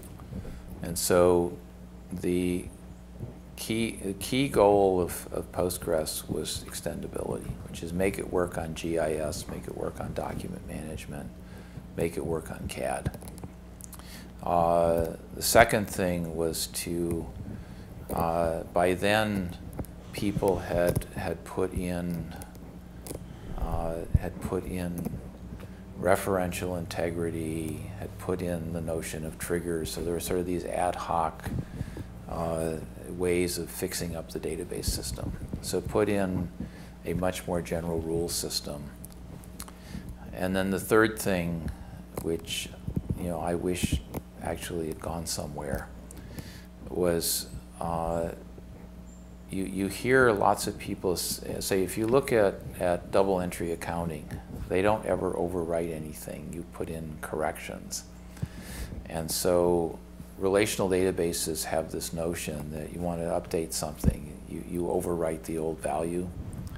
So I said, gee, it would be fun to build a system that didn't do that kept the old value so that you could then... You had a complete trail going back. So you could rewind time and do time travel. So Postgres did all of that. And so it was a very, very innovative system that we worked on throughout the mid-'80s at Berkeley. Why weren't you doing that as part of or in conjunction with the Ingres company? Well, they did eventually put in abstract. But that was later. But I'm saying during that period of time, why did you do that as part of the university as against doing it as part of the company? Well, because the company was focused on things that would generate revenue in the near term, and these were sort of, science projects. Did you ever propose to the company that they underwrite these research projects, or to the VCs, or to anyone? Well, we were well funded by the various agencies of the federal government. And say one of the frustrations was my realization that that they weren't. I guess the simple answer is that it would have been very hard for Ingres to morph into Postgres. You would have had to rewrite everything. And for them to do an incompatible transition from old product to new product is just really, really difficult. That's, of course, what you're discussing, literally eating your own children. So they would have had to eat their own children. Yeah. And it was clear that in the brutal competitive environment they were in, that they had no stomach for that. And so also they didn't spend any money on research. They much preferred us to, get funded. So they viewed us as their research department that they didn't have to pay for. Okay, so you felt there was no conflict in doing this or do it. Who were you working with on Postgres? No, that was me and Larry Rowe. Gene Wang was not a part of that process. Wasn't involved. Were there any other people that were key to that work you were doing on Postgres? Just the two of you? Me and Larry. What roles did you play in that? We were, I think we were co-leading the project. And you had formal programmers or graduate students doing the programming? What did you do? For this whole time, we had one full-time programmer and 3 or 4 or 5 students. It's incredible what relatively small teams, skunkwork-like groups can really accomplish, isn't it? Well, I think, interesting comment, which is what we did for Ingres was that we would hire, one thing that isn't very well known, well, maybe is well known, is that to a first approximation, Bill Joy wrote for BSD. Pretty much, there were other people involved, but a huge piece of the system was him. And so you find a couple of super programmers and they can move mountains. So we would look at Berkeley. So what happened was that, we had our own machine at a time when this was not very usual, and we would give students a terminal to take home, so they could run night and day on their own machine.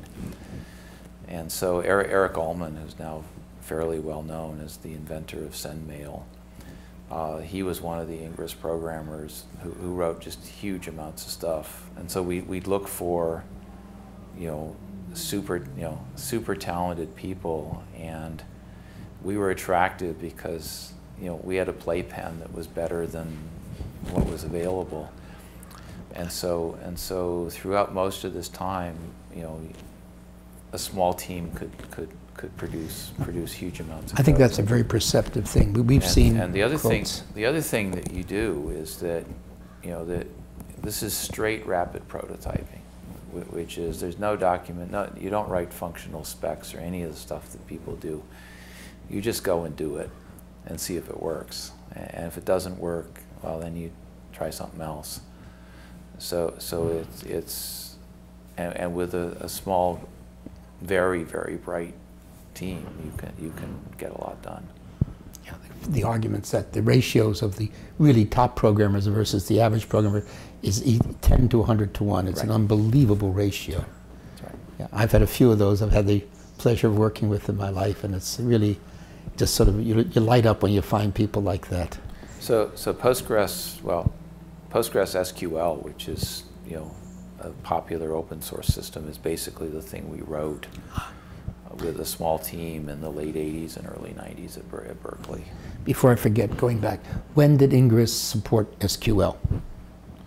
I think within 12 to 18 months from the IBM announcement. From the IBM announcement.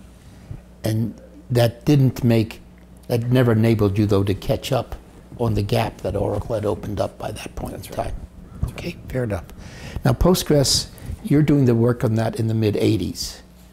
But when was Illustra formed at some point in time? When does that get formed? So Illustra, I think, was formed in 92. You're showing 92 to 96 that you were... Yeah, sounds about right. That's quite a long time from the time you first did Postgres. If you're doing that in the mid-'80s, you don't form the company until 92. Can you tell us a little bit about what happened there and what the timing was? I think the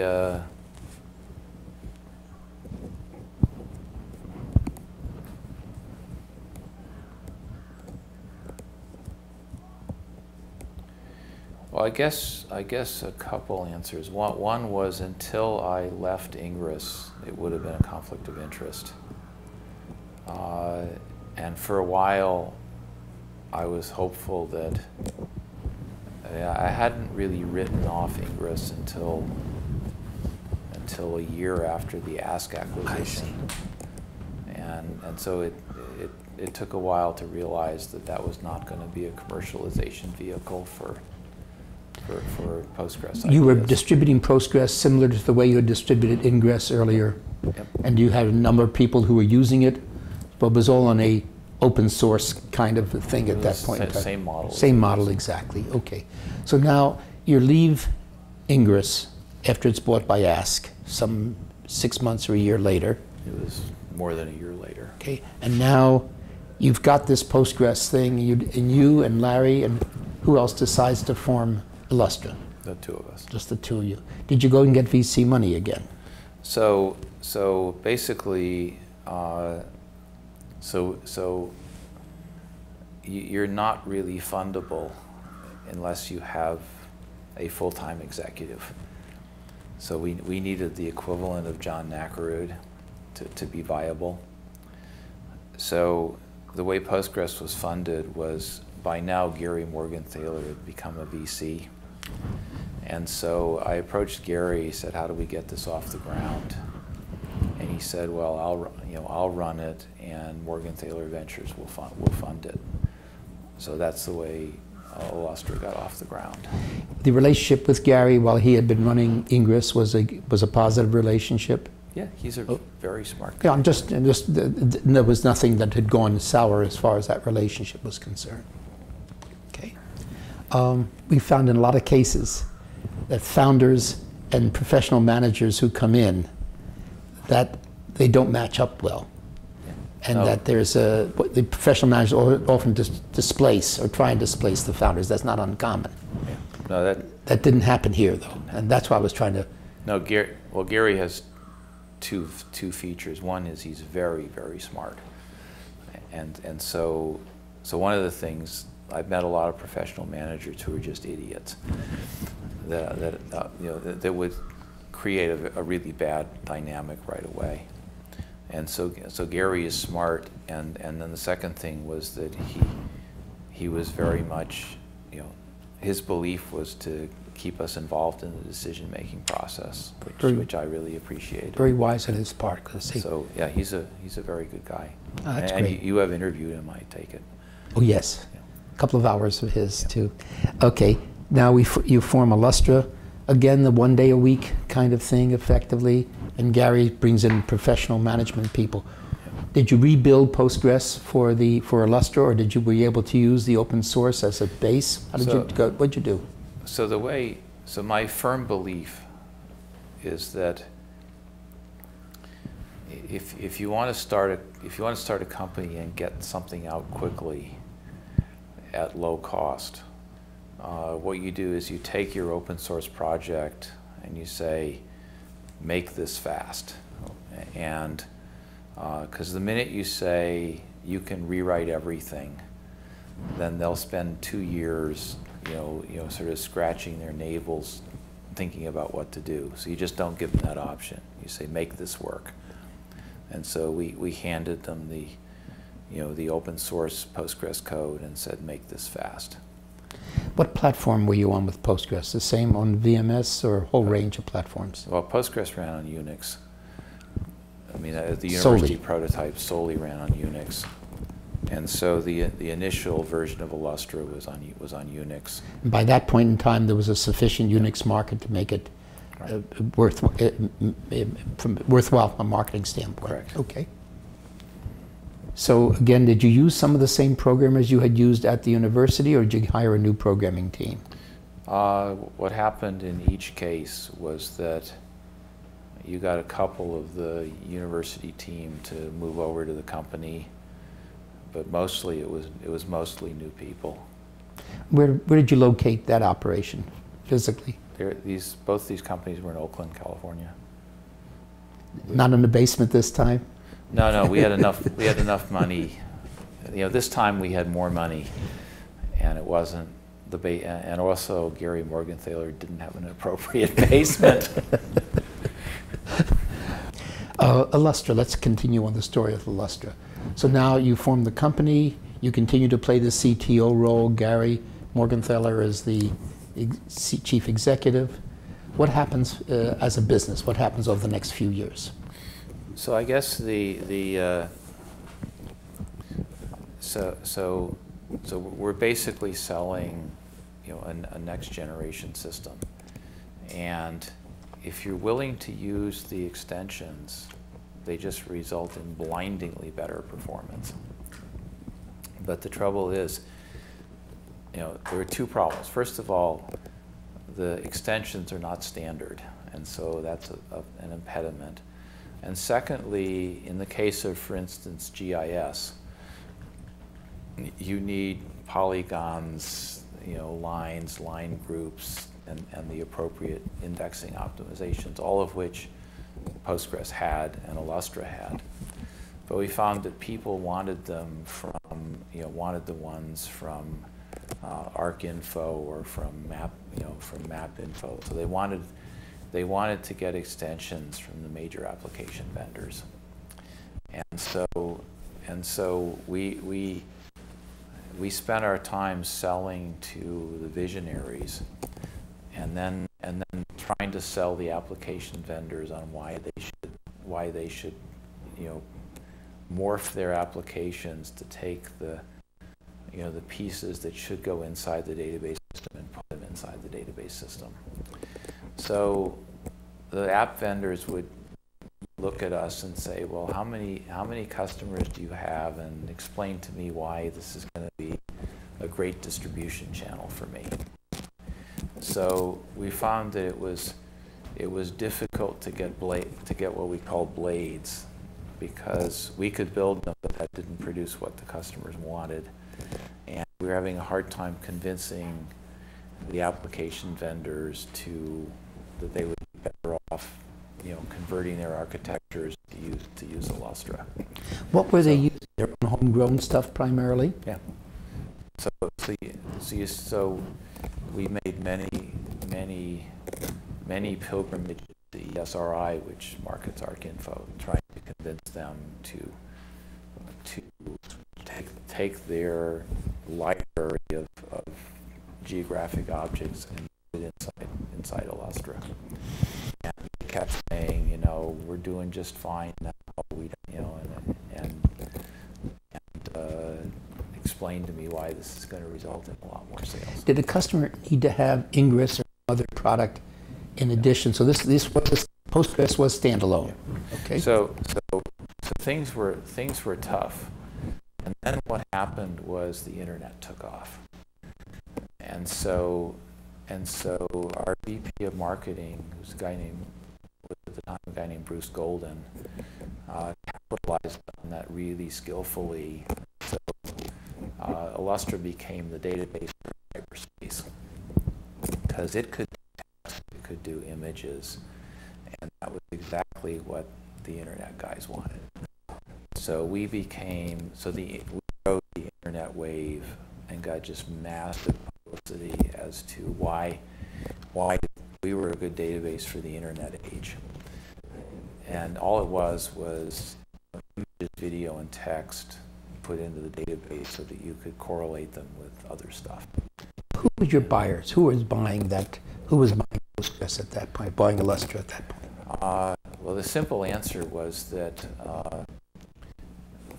so that was number one. Number two was we had the tick scores don't work very well. You know, Wall Street tick data doesn't work very well on relational databases. So we had an extension for time series data, which is ticks really are. So we had the attention of Wall Street guys. So the simple answer is, at the time, Illustra decided to sell itself to Informix, which I think was 96. We had about $5 million a year. That was our run. It wasn't that big. So, but we had much. We had the tom-toms being beaten for us, you know, way in excess of what our revenue was. There weren't, say, the people who were interested in, say, at the start of the internet wave, you had all of these big elephants saying, "Oh my God, you know, we got to. Here's the internet. We got to figure out what it means." And so there were just, you know, every big company was just showering money on random projects to try and figure stuff out. So largely was fun. You know, our customers were largely enterprises trying to figure out what to do with the internet. So, with the $5 million, but what kind of a payoff did you get then when they bought you? So what happened? So I say, but the big problem still was we had a hard time getting extensions because it was a chicken and egg problem, which is if you don't have enough revenue, then the app vendors say, why should I bother? So that was number one. The second problem, which was equally severe, was that Postgres was built to be this fancy extendable database system. It wasn't built to do bread and butter online transaction processing. So it was slow if you just wanted to do bread and butter OLTP. But the problem was, within any fancy new wave application, there was a bread and butter business data processing piece. And Illustra was no good at that. I see. So those were the two fundamental issues that Illustra faced. So then what happened was there was a benchmark from Netscape, which at the time was a big Informix customer. And so they were thrilled with Illustra and said, they being? Netscape. Netscape. So Illustra almost took the Netscape business away from Informix. And so that got Informix's attention and caused them to be willing to buy us. Was Roger Sipple still there at that point? No, Roger had gone. Yeah. Who was? Do you remember who was running Informix at that point? Phil White. Okay. So from Informix's point of view, it gives them forward-looking technology. From Illustra's point of view, it solves both of the problems that are bedeviling us. It gives us access to an engine that has good OLTP performance and a distribution channel with some throw weight. So that was the reason for the merger with Informix. Was that a cash deal or was that stock? It was a stock deal. And you stayed with Informix for a period of time. So I inherited the job of CTO of Informix. And so I was a big company employee for a short while. You show here that you stay with Informix till 2000? 2000, yeah. How did that work? I think not very well. I think I think what happened in the acquisition was of course the executives largely get heaved overboard. The sales force, of a startup is a bunch of very smart technical gunslingers, and they didn't fit in with the button down sell to the enterprise sales force of Informix, so they largely didn't fit very well. The engineers were, Informix had a completely different engineering culture than Illustra had. So I think it's the point of view of the way to make that merger work was to integrate Illustra into Informix, and by and large that wasn't very good for the employees. And I personally found myself relatively ineffective. But you stayed on for 4 years. It takes a while to realize that you're not effective. What was happening to Informix, though? They had some problems otherwise during that period. They sure did. As I understand the stories again. So I think in 97, I think, I'm not sure exactly when, Informix had a serious down quarter, followed by a restatement of revenue, or followed by firing the board firing the president, followed by a restatement of revenue,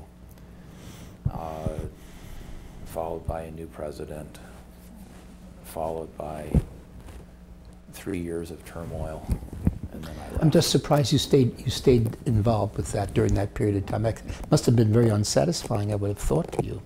Well, the trouble was that so the technical strategy of Informix at the time was to take the Illustra functionality and put it into their high-performance OLTP engine, which would create the best of all worlds.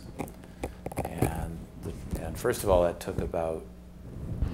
took about 2 years to get it done, it took a lot longer than I expected. And then it took yet longer to get that engine to where it replaced, where it was the OLTP engine of Informix. So I felt like I had to see through that process. Were they in fact were you able to integrate those two sets of functions into a single engine? Yeah, but it was just massively expensive and took a long time. But the ending, was the performance satisfactory when it was finished? So Informix version 9, it was a fabulous system. What was happening to your competitors at this point in time? What were they doing? So I think so what happened was, at the time of the acquisition, Informix immediately started touting, they started the billboard wars with Oracle, on 101, and so they made a huge amount of noise, and I think if they, let's see if I can say this in a way that doesn't get me sued, but I think what ended up happening was that Informix had been used to a 50% year-over-year growth rate, and largely they had intra-query parallelism, and Oracle didn't, and that sort of, they were doing great in the early 90s.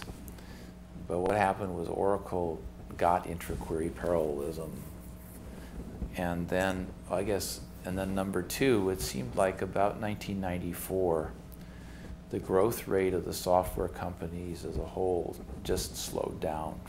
So everybody slowed down, and the real growth rate in Informix slowed down. But Phil White continued to push the company at 50%, and eventually, your string runs out, and that's what happened when he had a down quarter I think in 97. And so the minute you had a down quarter, then the financial viability gets called into question.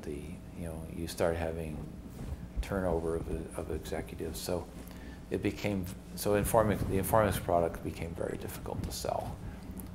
And so, and I say this was a real education for me, that I had no idea how hard these events are to recover from. So anyway, so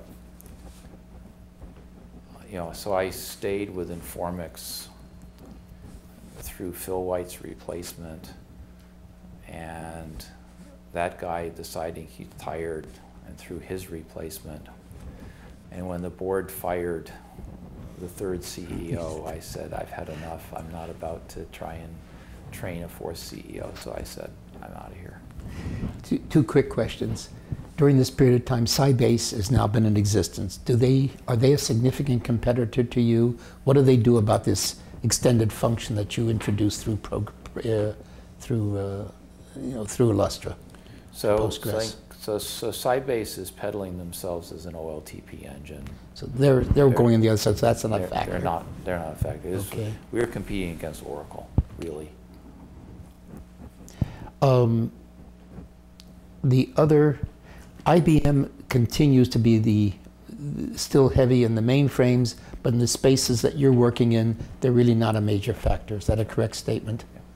Yeah. AS400 was not a factor here, not a thing. I think that's really interesting because, IBM was a real lightweight in the Unix market. Yes. And that didn't have to be the case. Was it the RS-6000 or whatever their machine was that they put in as a reduced as a RISC machine? Yeah. That was their only real significant factor, I think, in the Unix market, wasn't it? But I think, I think they were never serious about competing against Sun. And so I think, I think you'd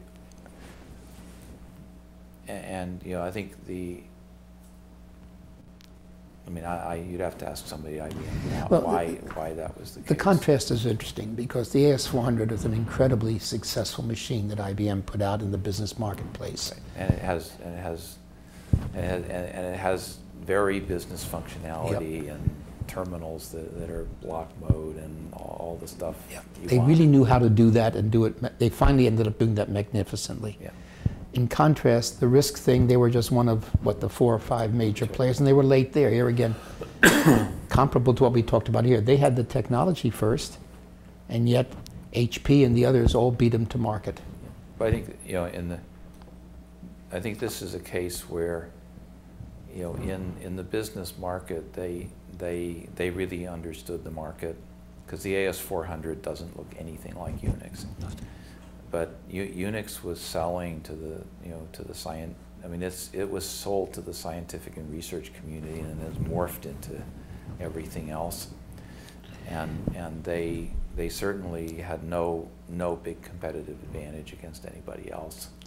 I think you've raised a question I'd like to explore a little bit here. It's as good a time as any. The technology transfer issue and the significance of technology is quite different in the business area in general from these other specialty kinds of applications and more scientific and technical markets. You were selling to different kinds of people than the standard financial VPs and so forth. Is that an accurate statement? I actually kind of disagree. I think you've almost certainly read a book called The World is Flat by Thomas Friedman. So it seems to me, if you look at what the U.S. So the U.S. is in a global war, with everybody else, but primarily China. And it seems to me we have 2 big advantages. Number 1, we have the best research talent in the world by far. And number 2, we have the best VC system in the world by far. And so I think the reason the U.S. stays competitive in IT is that researchers come up with neat stuff, the VCs fund it, and create startups that either the startups get bought by the elephants and thereby you do technology transfer, or people like Google are just successful as independent companies and generate whole new markets. And I think there's no question that that happens in essentially all markets. Because I think, for example, in the case of TIC stores, we might as well go straight to Wall Street. So TIC stores, every elephant wants to store a K-year history of all ticks. and that's terabytes of data that they want blindingly fast query response time to. So relational database systems are essentially not used on Wall Street. In fact, they're using things like KX and Vayu and Fame and other special purpose stuff. So one of the companies I'm now involved in, has a warehouse-oriented column store that the financial services guys love, the Tickstore guys love, because it does fast queries on their sort of stuff. Is this Vertica Systems? Vertica, yeah. So I think it's this technology this new ideas generate technology transfer happens, just pretty much universally. I was saying something differently. I'm back to your elephant thing. That the big companies have a great deal of difficulty, even if they have big research organizations like IBM, in getting that research out of there and into their product divisions. That was the point I was trying to get to. Absolutely true. And I think I've never really worked at a big company, but for any length of time. So I think that's and why they can't do a better job, I think. I was wondering if you had any insights into how that could be done. Well, I think my only observation is I know the CIO. I've interacted with the CIO at one of the large investment banks in Boston, and he runs a large IT shop, which is very, very cautious. Belts, suspenders, ropes. And they are so adverse to new technology just because the whole culture is run by a bunch of bankers. And so he's trying desperately to figure out a way to infuse new stuff into his organization, just because it's so, I think over time, I think the gunslingers leave and you're left with people who are plotters, and then the downside of screwing up is so high and the upside of succeeding is so small that you get to where there's very little innovation. I think the point that you've made, and again in some of your interviews, that startups seem to be the American way of getting the new technologies developed and then being bought up by the elephants and destroyed in many cases. Well, but I think you get the technology transfer to happen. But I'm just saying, instead of it not happening at all, it does happen. It does happen. And so I think if you look at the internet, the internet is an American phenomenon. And so Google and Yahoo and Amazon are American companies. And this story has been true in the IT field since '54. Right. But I'm just saying, suppose the next major innovation, suppose Web 3.0, whatever it turns out to be, suppose that comes from China. Then it's entirely possible that the major companies that spin out of that discontinuous transition, they could be Chinese. And I think that the only reason, in my opinion, that American IT remains strong, is the dominant force in the world, is because of this technology transfer is happening here and not somewhere else. The Computer History Museum is putting together a primary exhibit, a timeline exhibit, and among the themes that are being considered are just these points. It's the technology advance and the money, the entrepreneurship, that's been very unique here in the United States and has really grown the IT industry. Let me go back. I'd like to continue along our chronological trail, and then I have some other things I'd like to cover at time. Sure. So Informix, you're leaving there. What's happening at the university? You have some new things you've been working at during the 90s at the university with government money and other sources of funding? So we built an innovative, federated database system called Mariposa. And what is a federated database system? It takes databases, written by multiple entities and gives you a logical view that they're one. And that was called Mariposa. Mariposa. And that was you were then a similar kind of mode that you had used with Ingress and Postgres? Yeah. Did you have a partner or someone you were working with particularly in that case, or was that pretty much your stuff? That was just me. And that's what, in the 90s you're doing this? So that was in the 90s. Any other major things that you were working on during that period? That was my major focus, and that turned into a company called Cohera. C-O-H-E-R-A.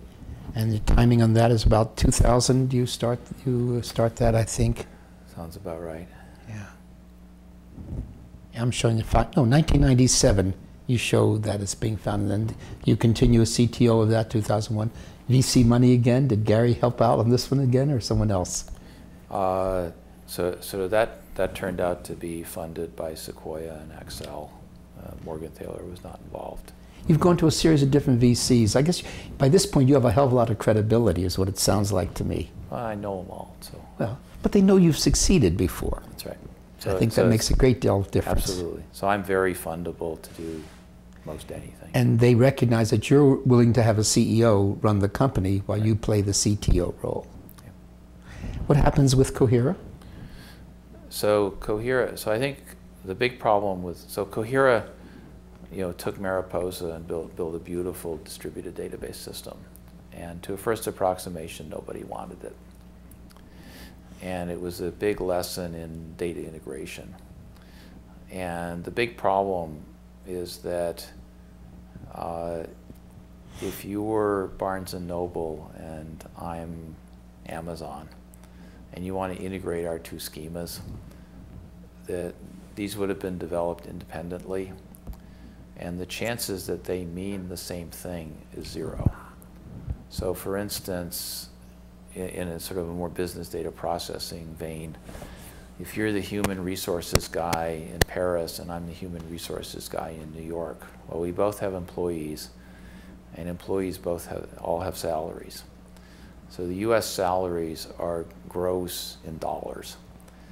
The salaries in Paris are net. They include a lunch allowance and they're in euros. So converting between them is really hard. And so distributed databases run up against semantic heterogeneity, and they don't have a good solution to that. And that's just, semantic heterogeneity is just a very, very hard problem, one I'm continuing to work on. And we're not just talking language difference, we're talking definitional. The language issues are the easiest ones to deal with. It's the semantics of what the bits actually mean, and they're often very difficult to convert. So one of the most difficult things in a requirements study is what does exactly this person mean within a company that tends to be relatively common, but between two different companies or two different parts of the same company you get very different definitions, don't you? Well, the thing that I find fascinating is that if you look at the data warehouse market, so the idea is you take K operational systems, you construct a common warehouse schema, and then ETL does this mapping. And ETL in the real world has proved to be infinitely difficult for exactly these reasons. And you're just trying to transfer data in bulk, and you dent your pick on exactly this semantics problem. And so federated database systems are trying to do it in real time, which just makes it that much harder. So it's just a big issue. And the thing I find fascinating is Microsoft is out touting service-oriented architectures and web services. So all we do is, you're the HR guy, you put up your stuff as a web service. I'm the HR guy in New York, I put up my stuff as the web service. If people query both of our databases using some fancy web service interface, they're not going to be any better off, because your stuff doesn't mean the same stuff as my stuff does. And sort of the elephants are touting web services as a panacea to integration, but that isn't, you don't see it. Not true. So I think it remains a thorny, difficult problem. What happens with Cohera at the end? Close down? Do you sell? What do you do? It was actually sold to PeopleSoft at very low valuation. That did not make you wealthy. No. No, I didn't. I didn't afford this house based on Cohera. I'm just checking to make sure where it came from. No, that was not. That was not one of my more successful. So a big change, ventures. a big change in your life takes place here, about that period of time. Around you leave Berkeley. Well, So actually, what's going on? So actually, I think it was '94. Yeah. So You become a professor at the graduate school in Okay, 1994. So that's a euphemism for. So what happened was, the University of California, of course, is publicly funded by the state. So the state has a financial crisis every so often. And if the state has a financial crisis, so does the university. And so the university had, a financial crisis in '93 or '94. And 85% salaries, so the only way to deal with such a crisis is to get rid of people. So Berkeley, University of California also has the interesting characteristic that at least if you started in the 70s, you could opt out of Social Security and instead put the same amount of money into a private version of it run by the university. So the university had its own version of Social Security. So the retirement fund is way overfunded because it's not paying. It's a pay-as-you-go kind of system. It has good money managers. They've done well, and university faculty don't ever retire. They die at their desk. So you have one pot of money that's ridiculously overfunded, and another pot that's empty. So of course, standard bureaucratic wisdom is you just bribe people to retire. So basically in '94, that was the first year I was 50 and qualified. And so I said, fine, I'll take the package. So basically I retired, and professor of the graduate school is a euphemism for that. So I'm being, so You were a very young emeritus, though, weren't you? Well, I think what ended up happening is that at the '94 crisis, there were 11 computer science faculty at Berkeley that were eligible, and 7 took the package because we're all employable, and the package was basically, if you're going to retire any time in the next 15 years, they made it so you might as well retire now.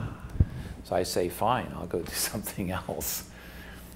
So But you maintained an office there and so forth? And yeah, so I maintained an office, but I was drawing a pension from instead the of drawing retirement a salary. And so I only taught if I wanted to, and so you could then do anything you wanted to. So starting in '94, I was a pensioner, and doing other things, and continuing to work 1 day a week for Informix and so forth. Informix, and working 1 day a week for Cohera. And they were paying you salaries, I assume, for working for those companies. I drove consulting income. Consulting, whatever, yeah. Yes. So I was well paid. Did you do any other things in those last few years at UC Berkeley other than the relation, you were working on the Cohera stuff, you were working on continuing the other? So I was working on an innovative, the other thing that sort of bothers me is that until very recently, interfaces to relational data, user interfaces to relational databases have been very primitive. And so I was trying to build a fancy viz system that would be database driven. And so I guess the closest thing today would be something like Spotfire. So we had a very innovative viz system. And So that again, you were working on while you were out there in California. Yeah. So that was what I was working on while Cohera was doing its thing, and while I was CTO of Informix. Okay. What makes your decision now to move to MIT? So there are a couple of different. I'll give you a couple of different answers. So Are any of them true? so one answer is that my wife is from this area and has a huge extended family in the Boston area, and has been lobbying increasingly aggressively in recent years to change coasts.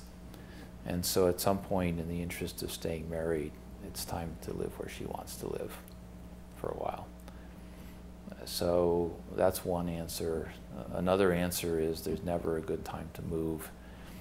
And at some point, you know, why not try something else? Another answer is that my wife wanted a bigger house, and sort of looking at trading a $1 million house for $1.5 million house in the Bay Area, you know, is not my favorite thing in the world to do. So if we moved, we could buy a bigger house for next to nothing, you know, here, or what we think of as next to nothing. So those are all, you know, various pieces of the answer. Fill in just a little bit though. You got married when? To my present wife, who's my second wife, in 1984. And you have 2 children? We have 2 children. MIT, did you approach them? They approach you? What happened? Well, we decided to move here, and we did move here. And she has a large extended family, as I said, you know, south of Boston. So to a first approximation, I put a pin in the map, drew a circle around the pin, and said outside this circle. And New Hampshire is especially advantageous tax-wise. And since I grew up here, you know, it's nice to look at birch trees. So we decided to move to New Hampshire, and looked around for, you know, a community with good schools. And so that was pretty much the decision making. And you chose to live? So we chose initially to live in Bedford, which is outside of Manchester, and then moved into Manchester a couple of years ago. And your house up here on Lake Winnipesaukee? Well, actually, when we moved here, you know, I lobbied it hard to live here full time, and my wife would have none of it because it's too far from her relatives, and in the winter it's pretty desolate here. So the basic agreement is that, as you well know, if you move from California to here, you basically trade 2 for 1. So we could buy 2 houses here for 1 house there. So we bought them both, and we've had a vacation house since we moved here. We're going to go much more briefly because history has to do with things at least 10 years old, and we're now getting within that 10-year range. You move here. You don't have another company at that point, though. You start something called Required Technology. What does that have to do with, or was that just a name? I have not.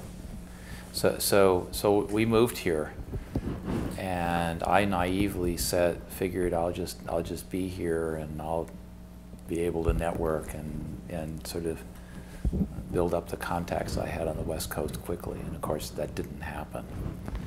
And so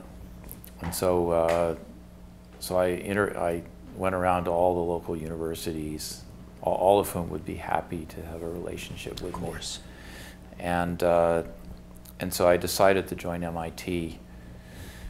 I think in the short run, in the long run, it's the right thing to do, but in the short run, they had no database expertise whatsoever. So MIT had 0 faculty in databases, 0 courses, 0 students, you know, 0. And so what I had to do was, at the beginning, was, you know, so you have a stationary flywheel that you have to sort of start to get moving. So that's taken a while.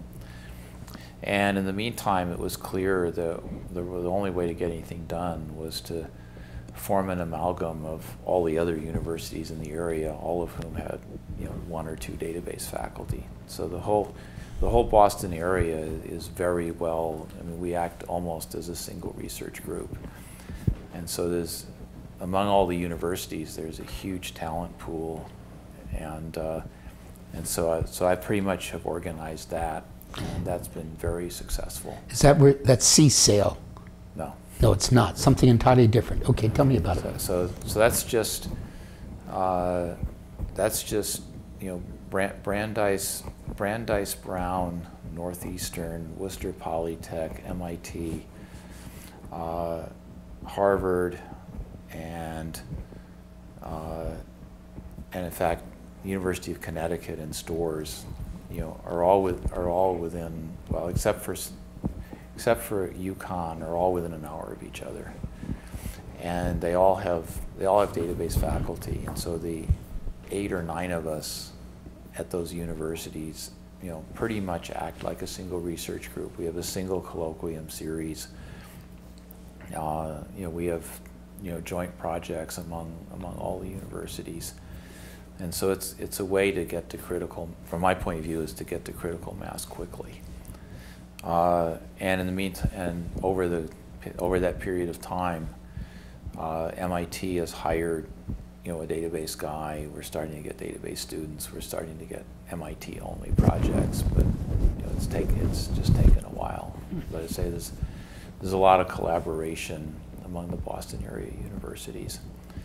MIT is a weird duck in that if you want to join MIT, space is controlled by the research labs, not by individual departments. So you join both a department and a research lab.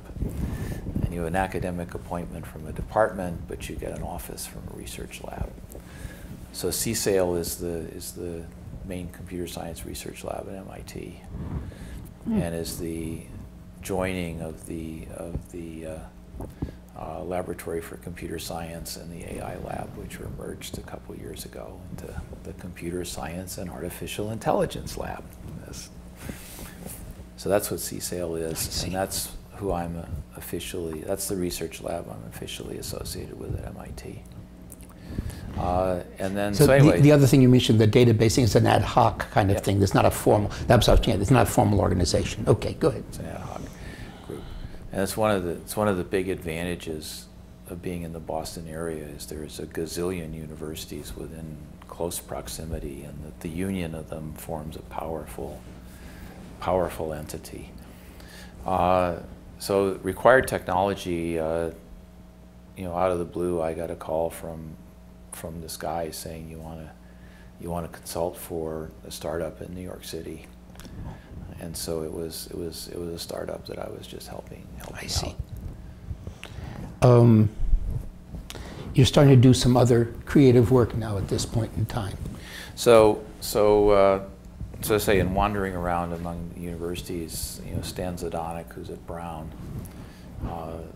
is somebody I talk to a lot, and so we decided that there was, well, the idea was that there's going to be this fire hose of streaming data. I say, well, it's going to be a revolution in sensor networks, and so the plummeting cost of sensor technology says that everything on the planet of significance is going to get sensor tagged and report its location or state in real time. And that's going to create an avalanche of downstream streaming data that current system software is very ill-equipped to deal with. So we started this project called Aurora, which was Aurora, which was sort of between Brown and Brandeis and MIT, to build an engine that would process streaming data blindingly fast. And since we were database guys, you want to invent a version of SQL that will work on real-time data as it goes by on the wire. And so again, we built a prototype that was government funded. It was public domain. We spun it off into a company called Streambase that's here in Lexington, and they're doing just fine. So I work for them. Again, VC money? VC money. Which VCs did you use this time? Well, we used East Coast VCs. We used Bessemer Ventures and Highland Capital Partners. And so that's currently an ongoing thing with you. Again, you're playing the CTO role? Yep. Okay. And C-Store, you mentioned something about that before. Okay, so then, you know, I don't know, you know, one of the things I often wonder is how I come up with creative ideas, because I certainly don't get it sitting up here and looking at the lake. You know, I get it by interacting with smart people. So in the process of doing Streambase, you know, I wandered over to a company, back up, I'm ahead of myself. So if you look at streaming data, the basic message is that a SQL-oriented system is a good idea, but the traditional ones don't work. I mean, you're just smoking something if you say put 100,000 messages a second that you want to process in real time into a database. I mean, that just is not going to work. So it's sort of, you say, well, I wonder where else there's an opportunity that says one size doesn't fit all, which is there another case where SQL is a good idea, but that the you know, the engine is, you know, that currently exists from the elephants is not a good idea. So I'd had some exposure to the data warehouse market at both at Informix and at Required, and so over a couple years, there unfolded a collection of ideas on how to make warehouse data go fast. And collectively, you can think of this as column stores as opposed to row stores. So the elephants are all, you know, System R and Ingres and all the other systems have been row stores, which means the next thing in storage is the next attribute over in the same row. And that works well on OLTP, but it turns out for a variety of technical reasons that's a lousy idea on data warehouses. And you're much better off having the next thing in storage be the same column but the next row, which is just turn everything 90 degrees. So C-Store was a research prototype at MIT that's a column store as opposed to a row store. So we built enough of it that we could get numbers, and it's, you know, dramatically faster than a row store, like a factor of 50. And so based on that, since I'm now getting old, I said, well, let's go, instead of making this really work, let's just get VC funding right away. I see. So you're changing your model, I see. Well, I think part of that is that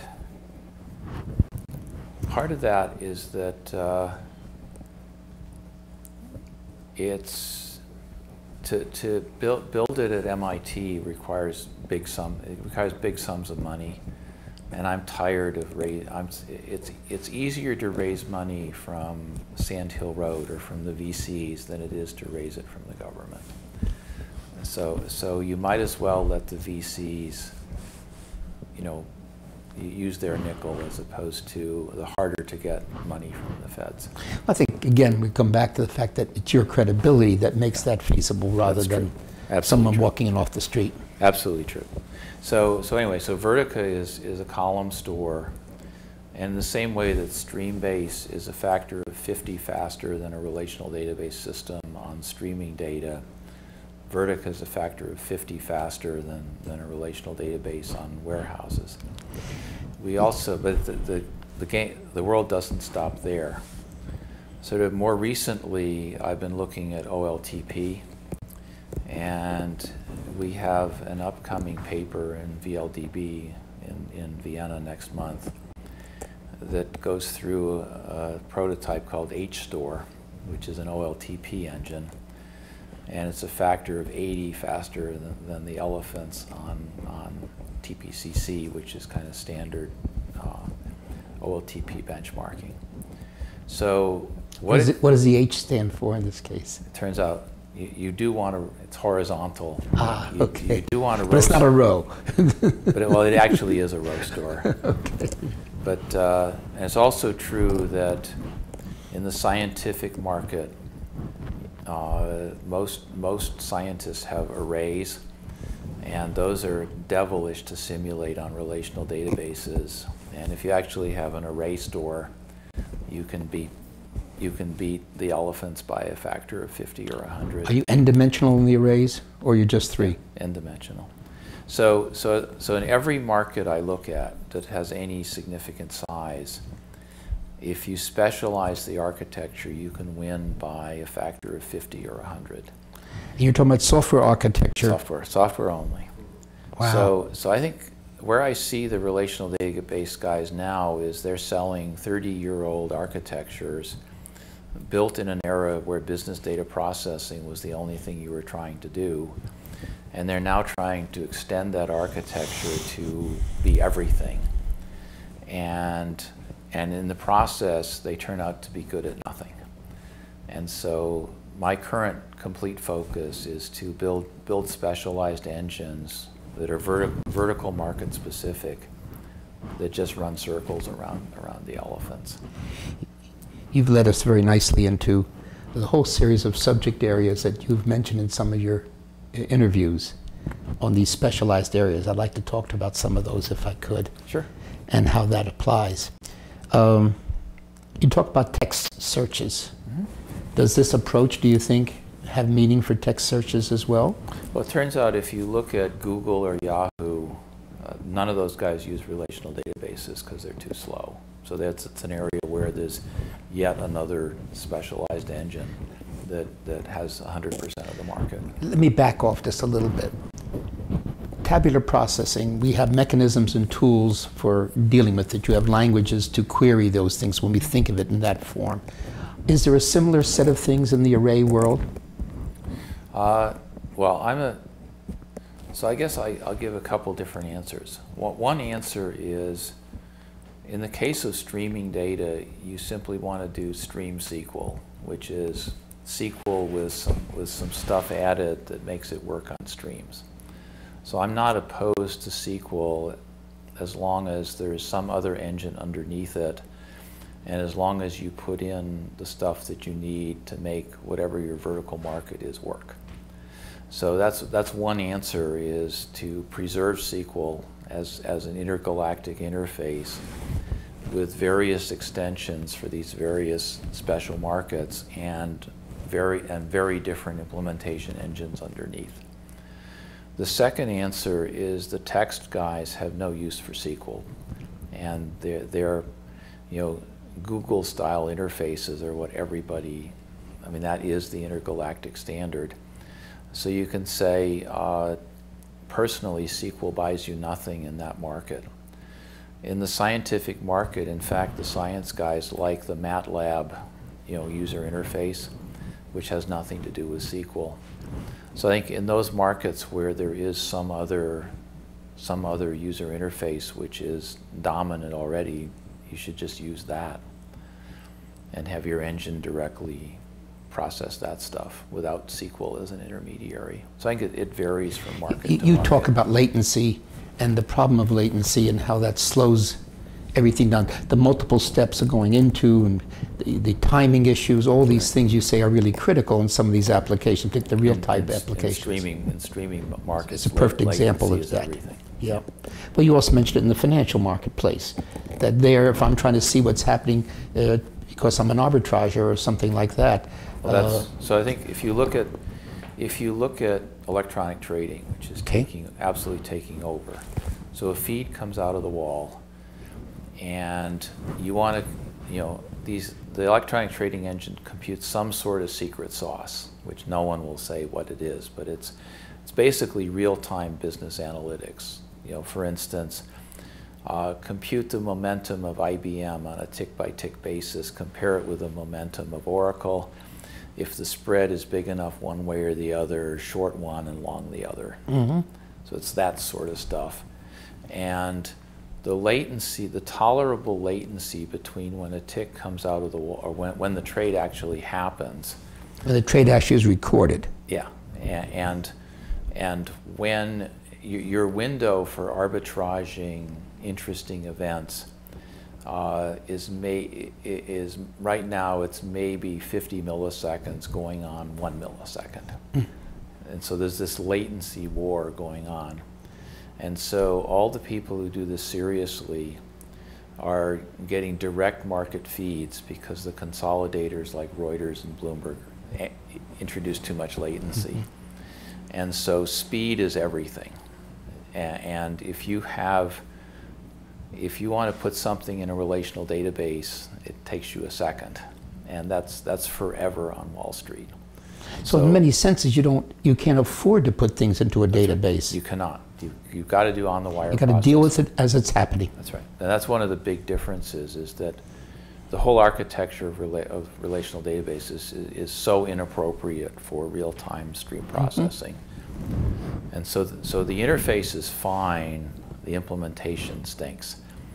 In the case of text, the interface doesn't work either, and the implementation doesn't work. So both characteristics are true.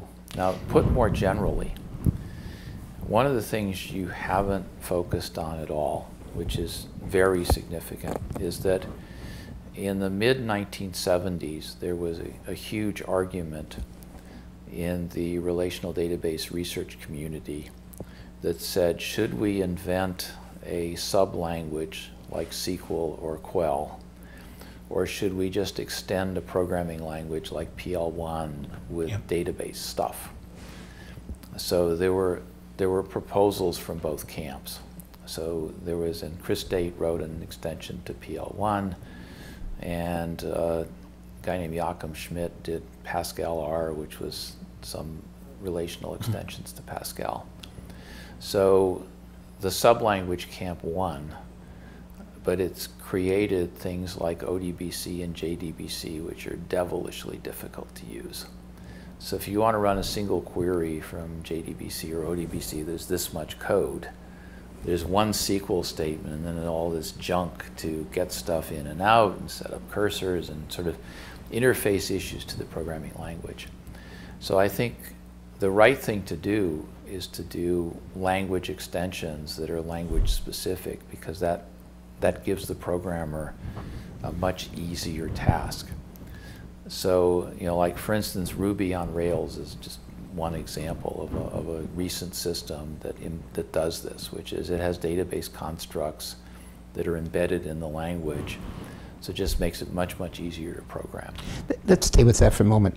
You speak to the need for better programming languages. One of the comments that I've made is that over the years we can see the improvement, price performance in semiconductors, we can see it in database storage devices.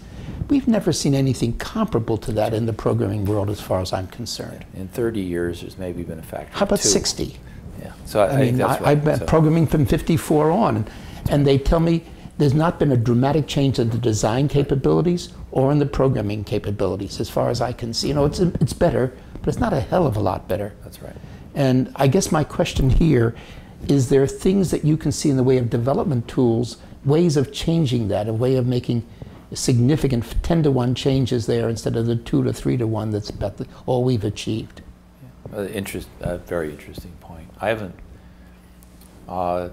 So one simple answer is that in the business data processing world, it's conceivable that relational databases are the right answer, although I want to come back to that in a second. In most of the other markets that we've talked about, relational databases are not particularly the right answer at all, and you'd be better off with a different data model. So I think expunging from our thinking one size fits all would allow various data models to flourish that would be easier to program against, because rather than having to convert your object structures from whatever you think of them to tables, which is challenging, or to arrays for that matter, or having so I think directly executing the user's model would be a good idea. In business data processing, one of the things, there was a huge debate in the 70s of relations versus codicil versus hierarchical data. But there are a couple things that have happened in the last 30 years in business data processing that are really significant. One is the end user has moved from a specialist at a keyboard to some schlep on the web. And so It's a technical term. Right. second thing is that every OLTP shop I talk to wants 7 times 24 times 365. You know, never go down tandem style nonstop. So have enough redundancy so that there's only one state of the database system, and that's up. Those two things alter the way you think about transactions a lot. And part of this is in my paper in VLDB, that causes you to revisit whether relations are in fact the right answer. And my guess is probably not. So my prediction is that the database market is in fact going to morph into some number of markets, 3 to 6, each of which, you know, will have a different engine and perhaps a different data model, and certainly a different user interface. You made a comment earlier on that the COD model rationalized databases for you. Is there some mathematical work or anything going on now that will rationalize this concept or structure that you're speaking to? Well, I think just a simple example was Peter Chen in the 70s worked on what's called the ER model. And in fact, the ER model is wildly popular in database design tools, basically omnipresent. And in data warehouses, it turns out everybody uses what are called snowflake schemas or star schemas. Those are really better modeled by an ER model than by tables. So we'd probably be better off moving to Peter Chen's ER model for data warehouses. Does that provide a mathematical foundation? I mean, that was the point you made earlier. So that's it's just Codicil there was, you know, there's nothing that says you can't do a clean network model. It's just Codicil didn't do it. Well, one can argue that COBOL is not a very clean language in that regard as well. COBOL, you look at COBOL and you say, why would anybody want to do this? Harry Markowitz, who was with CACI, helped form it. He had a thing he was working on at IBM Research in the 70s called Entity Attribute Set. And some kind of event that triggered that thing. That was different from Peter Chen's work, though, I believe, at that time. I'm not familiar. You're not familiar with this other? With Markowitz's work, so okay. I can't really comment. Because there's the idea of having some overall structure that is multidimensional. Seems to be a different way of looking at that. We as people, as programmers, have trouble seeing things in that kind of space. But the scientists all think that way. Exactly. But business people don't. Yeah, so I'm just saying, I think one size doesn't fit all. And back when there was only a business data processing market, you could argue that one size fits all. But I think the argument against that today is overwhelming. Let me carry it one more step. Do you see the possibility of creating programming development tools that would enable you to create these various specialized application solutions?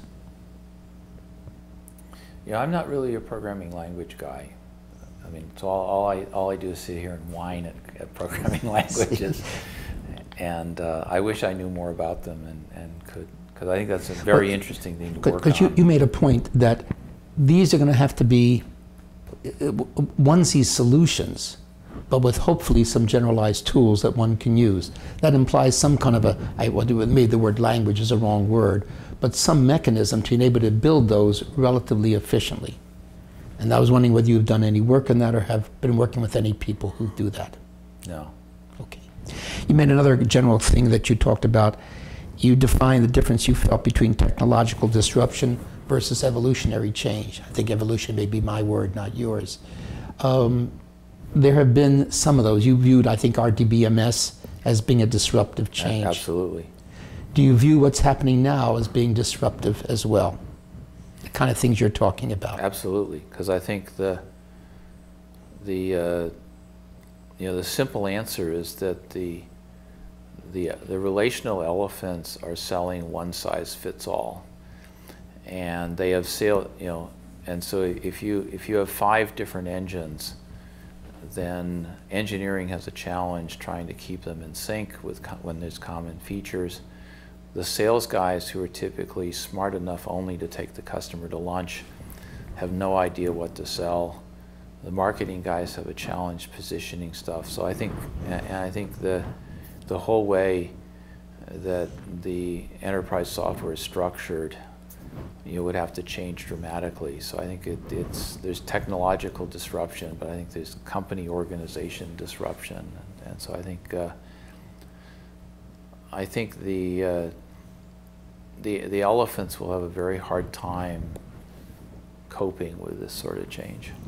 So you again see new companies, startups, as being the vehicle that will help to find solutions to these kinds of things. Either that, or I think what could happen, if you look at a company like EMC, so they're buying companies as fast as they can, and before their core business craters, and because I don't know why people will spend $40,000 on a terabyte of disk when you can buy it for $1,000.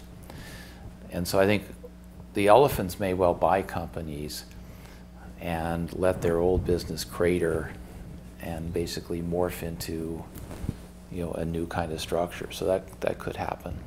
But you, in the cases you've been involved with, every time the company's been acquired by someone else, they haven't taken advantage of what they acquired. That's right. I find that fascinating, and I think the business guys all report that the majority of acquisitions are failures. Mm-hmm. And it seems to me that, but yet people continue to do it to get technology transfer, but it doesn't. It works very poorly.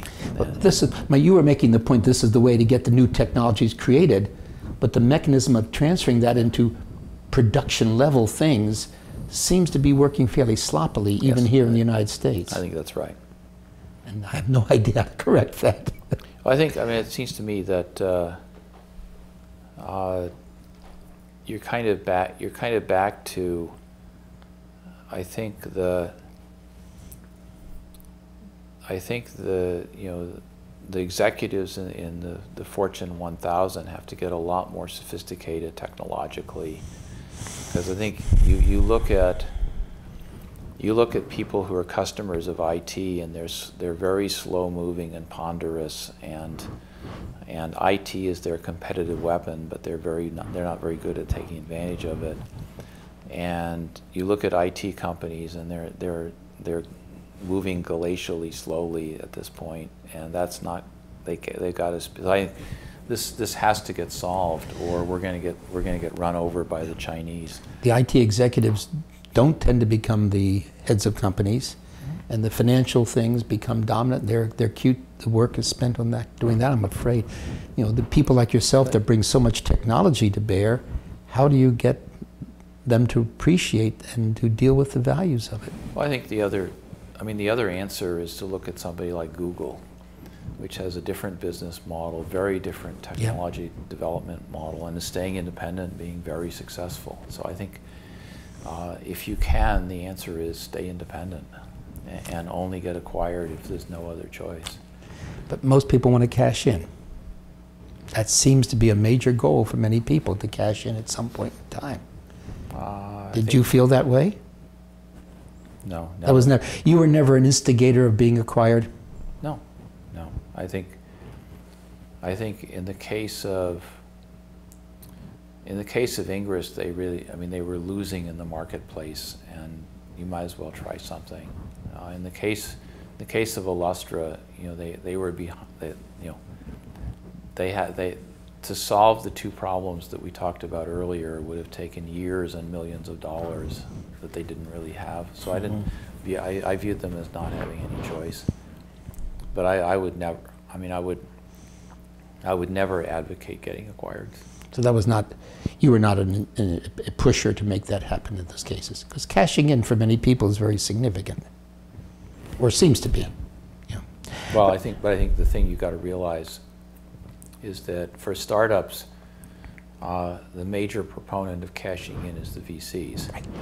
and and acquisitions are almost always bad for the employees and very good for the VCs. But I think at least in my situation, I have enough throw weight to stop an acquisition. You've been in an extremely strong technical position. Yeah. And that's an unusual case again. Exactly, exactly. I just want to pursue a couple more small areas, and then I think we'll draw to a close. You speak of the term embedded databases in one of your interviews. What did you mean by that? Okay, so if we go back to streaming applications, so the Wall Street case, the data comes out of the wire, typically directly from the exchange. And the steps you have to do is you've got to get it into your system. You tend to have to clean it and discard outliers. You then have to compute some business analytics to find events of interest, and then you have to get instructions to a trading engine and execute a trade all within 10 milliseconds. So that's pretty hard, but now let me make it a little bit harder, which is you're looking for events of interest. And an event is of interest if the real-time analytics look a certain way. But then in addition, if I've seen this event 5 times already today, then chances are it's not of interest. So I need some state. And trading engines are wanting more and more state, but they still have 10 milliseconds to execute. So you cannot cross a machine boundary in 10 milliseconds. You cannot even cross a process boundary to a different process on the same machine in 10 milliseconds. So embedded means everything has to run within a single operating system process, because you simply don't, it's too much latency to go anyplace else. And so I think Streambase has an embedded database system that runs in the same process, no process switch to get to it, no ODBC or any, I mean, they say getting from an application to the database system in the elephants is a very heavy operation. And it's very heavy because you don't trust the application, you're not willing to run it in the same address space, so it's across the wire. You have to authenticate whoever's running the application, and et cetera, et cetera, et cetera. And you just need very lightweight stuff if you want to run fast. I'm hearing the term data flow that you're talking about. Is this a substitute for database in your mind in many of these applications? This is a data flow. It is a data flow world in streaming data. And how about some of these others? Are they also data flow worlds? Real-time applications as against database worlds? All real-time applications that care about latency. In other words, I draw a distinction between, like there's been a lot of press about RFID. And Walmart is pushing RFID on the pallet level. So the question is, if you're moving pallets in a warehouse, you have the forklift guy, and he's moving a pallet every couple minutes, and you don't care where the pallet is within latency of a minute or two, and so the number of pallets you're moving a minute is maybe with however many forklift guys you've got is maybe 5. So you're doing 5 messages a minute, and you don't care within a minute, where the thing is. So in this case, run any technology you want. It doesn't much matter. Anybody will be able to solve your problem. Hmm. If you look at the options market and you're trying to do electronic trading on the options market, that's 100,000 messages a second. And now you really care. And data flow is the only game in town. You cannot store the data. It's just not possible. So you can't even have time to create the database in that sense. Which is, you can't. In other words, the paradigm of store the data and then look at it won't work. You've got to process the bits as they go by on the wire. Science and intelligence databases, those kind of applications, is that the same kind of thing, or is that a different problem there?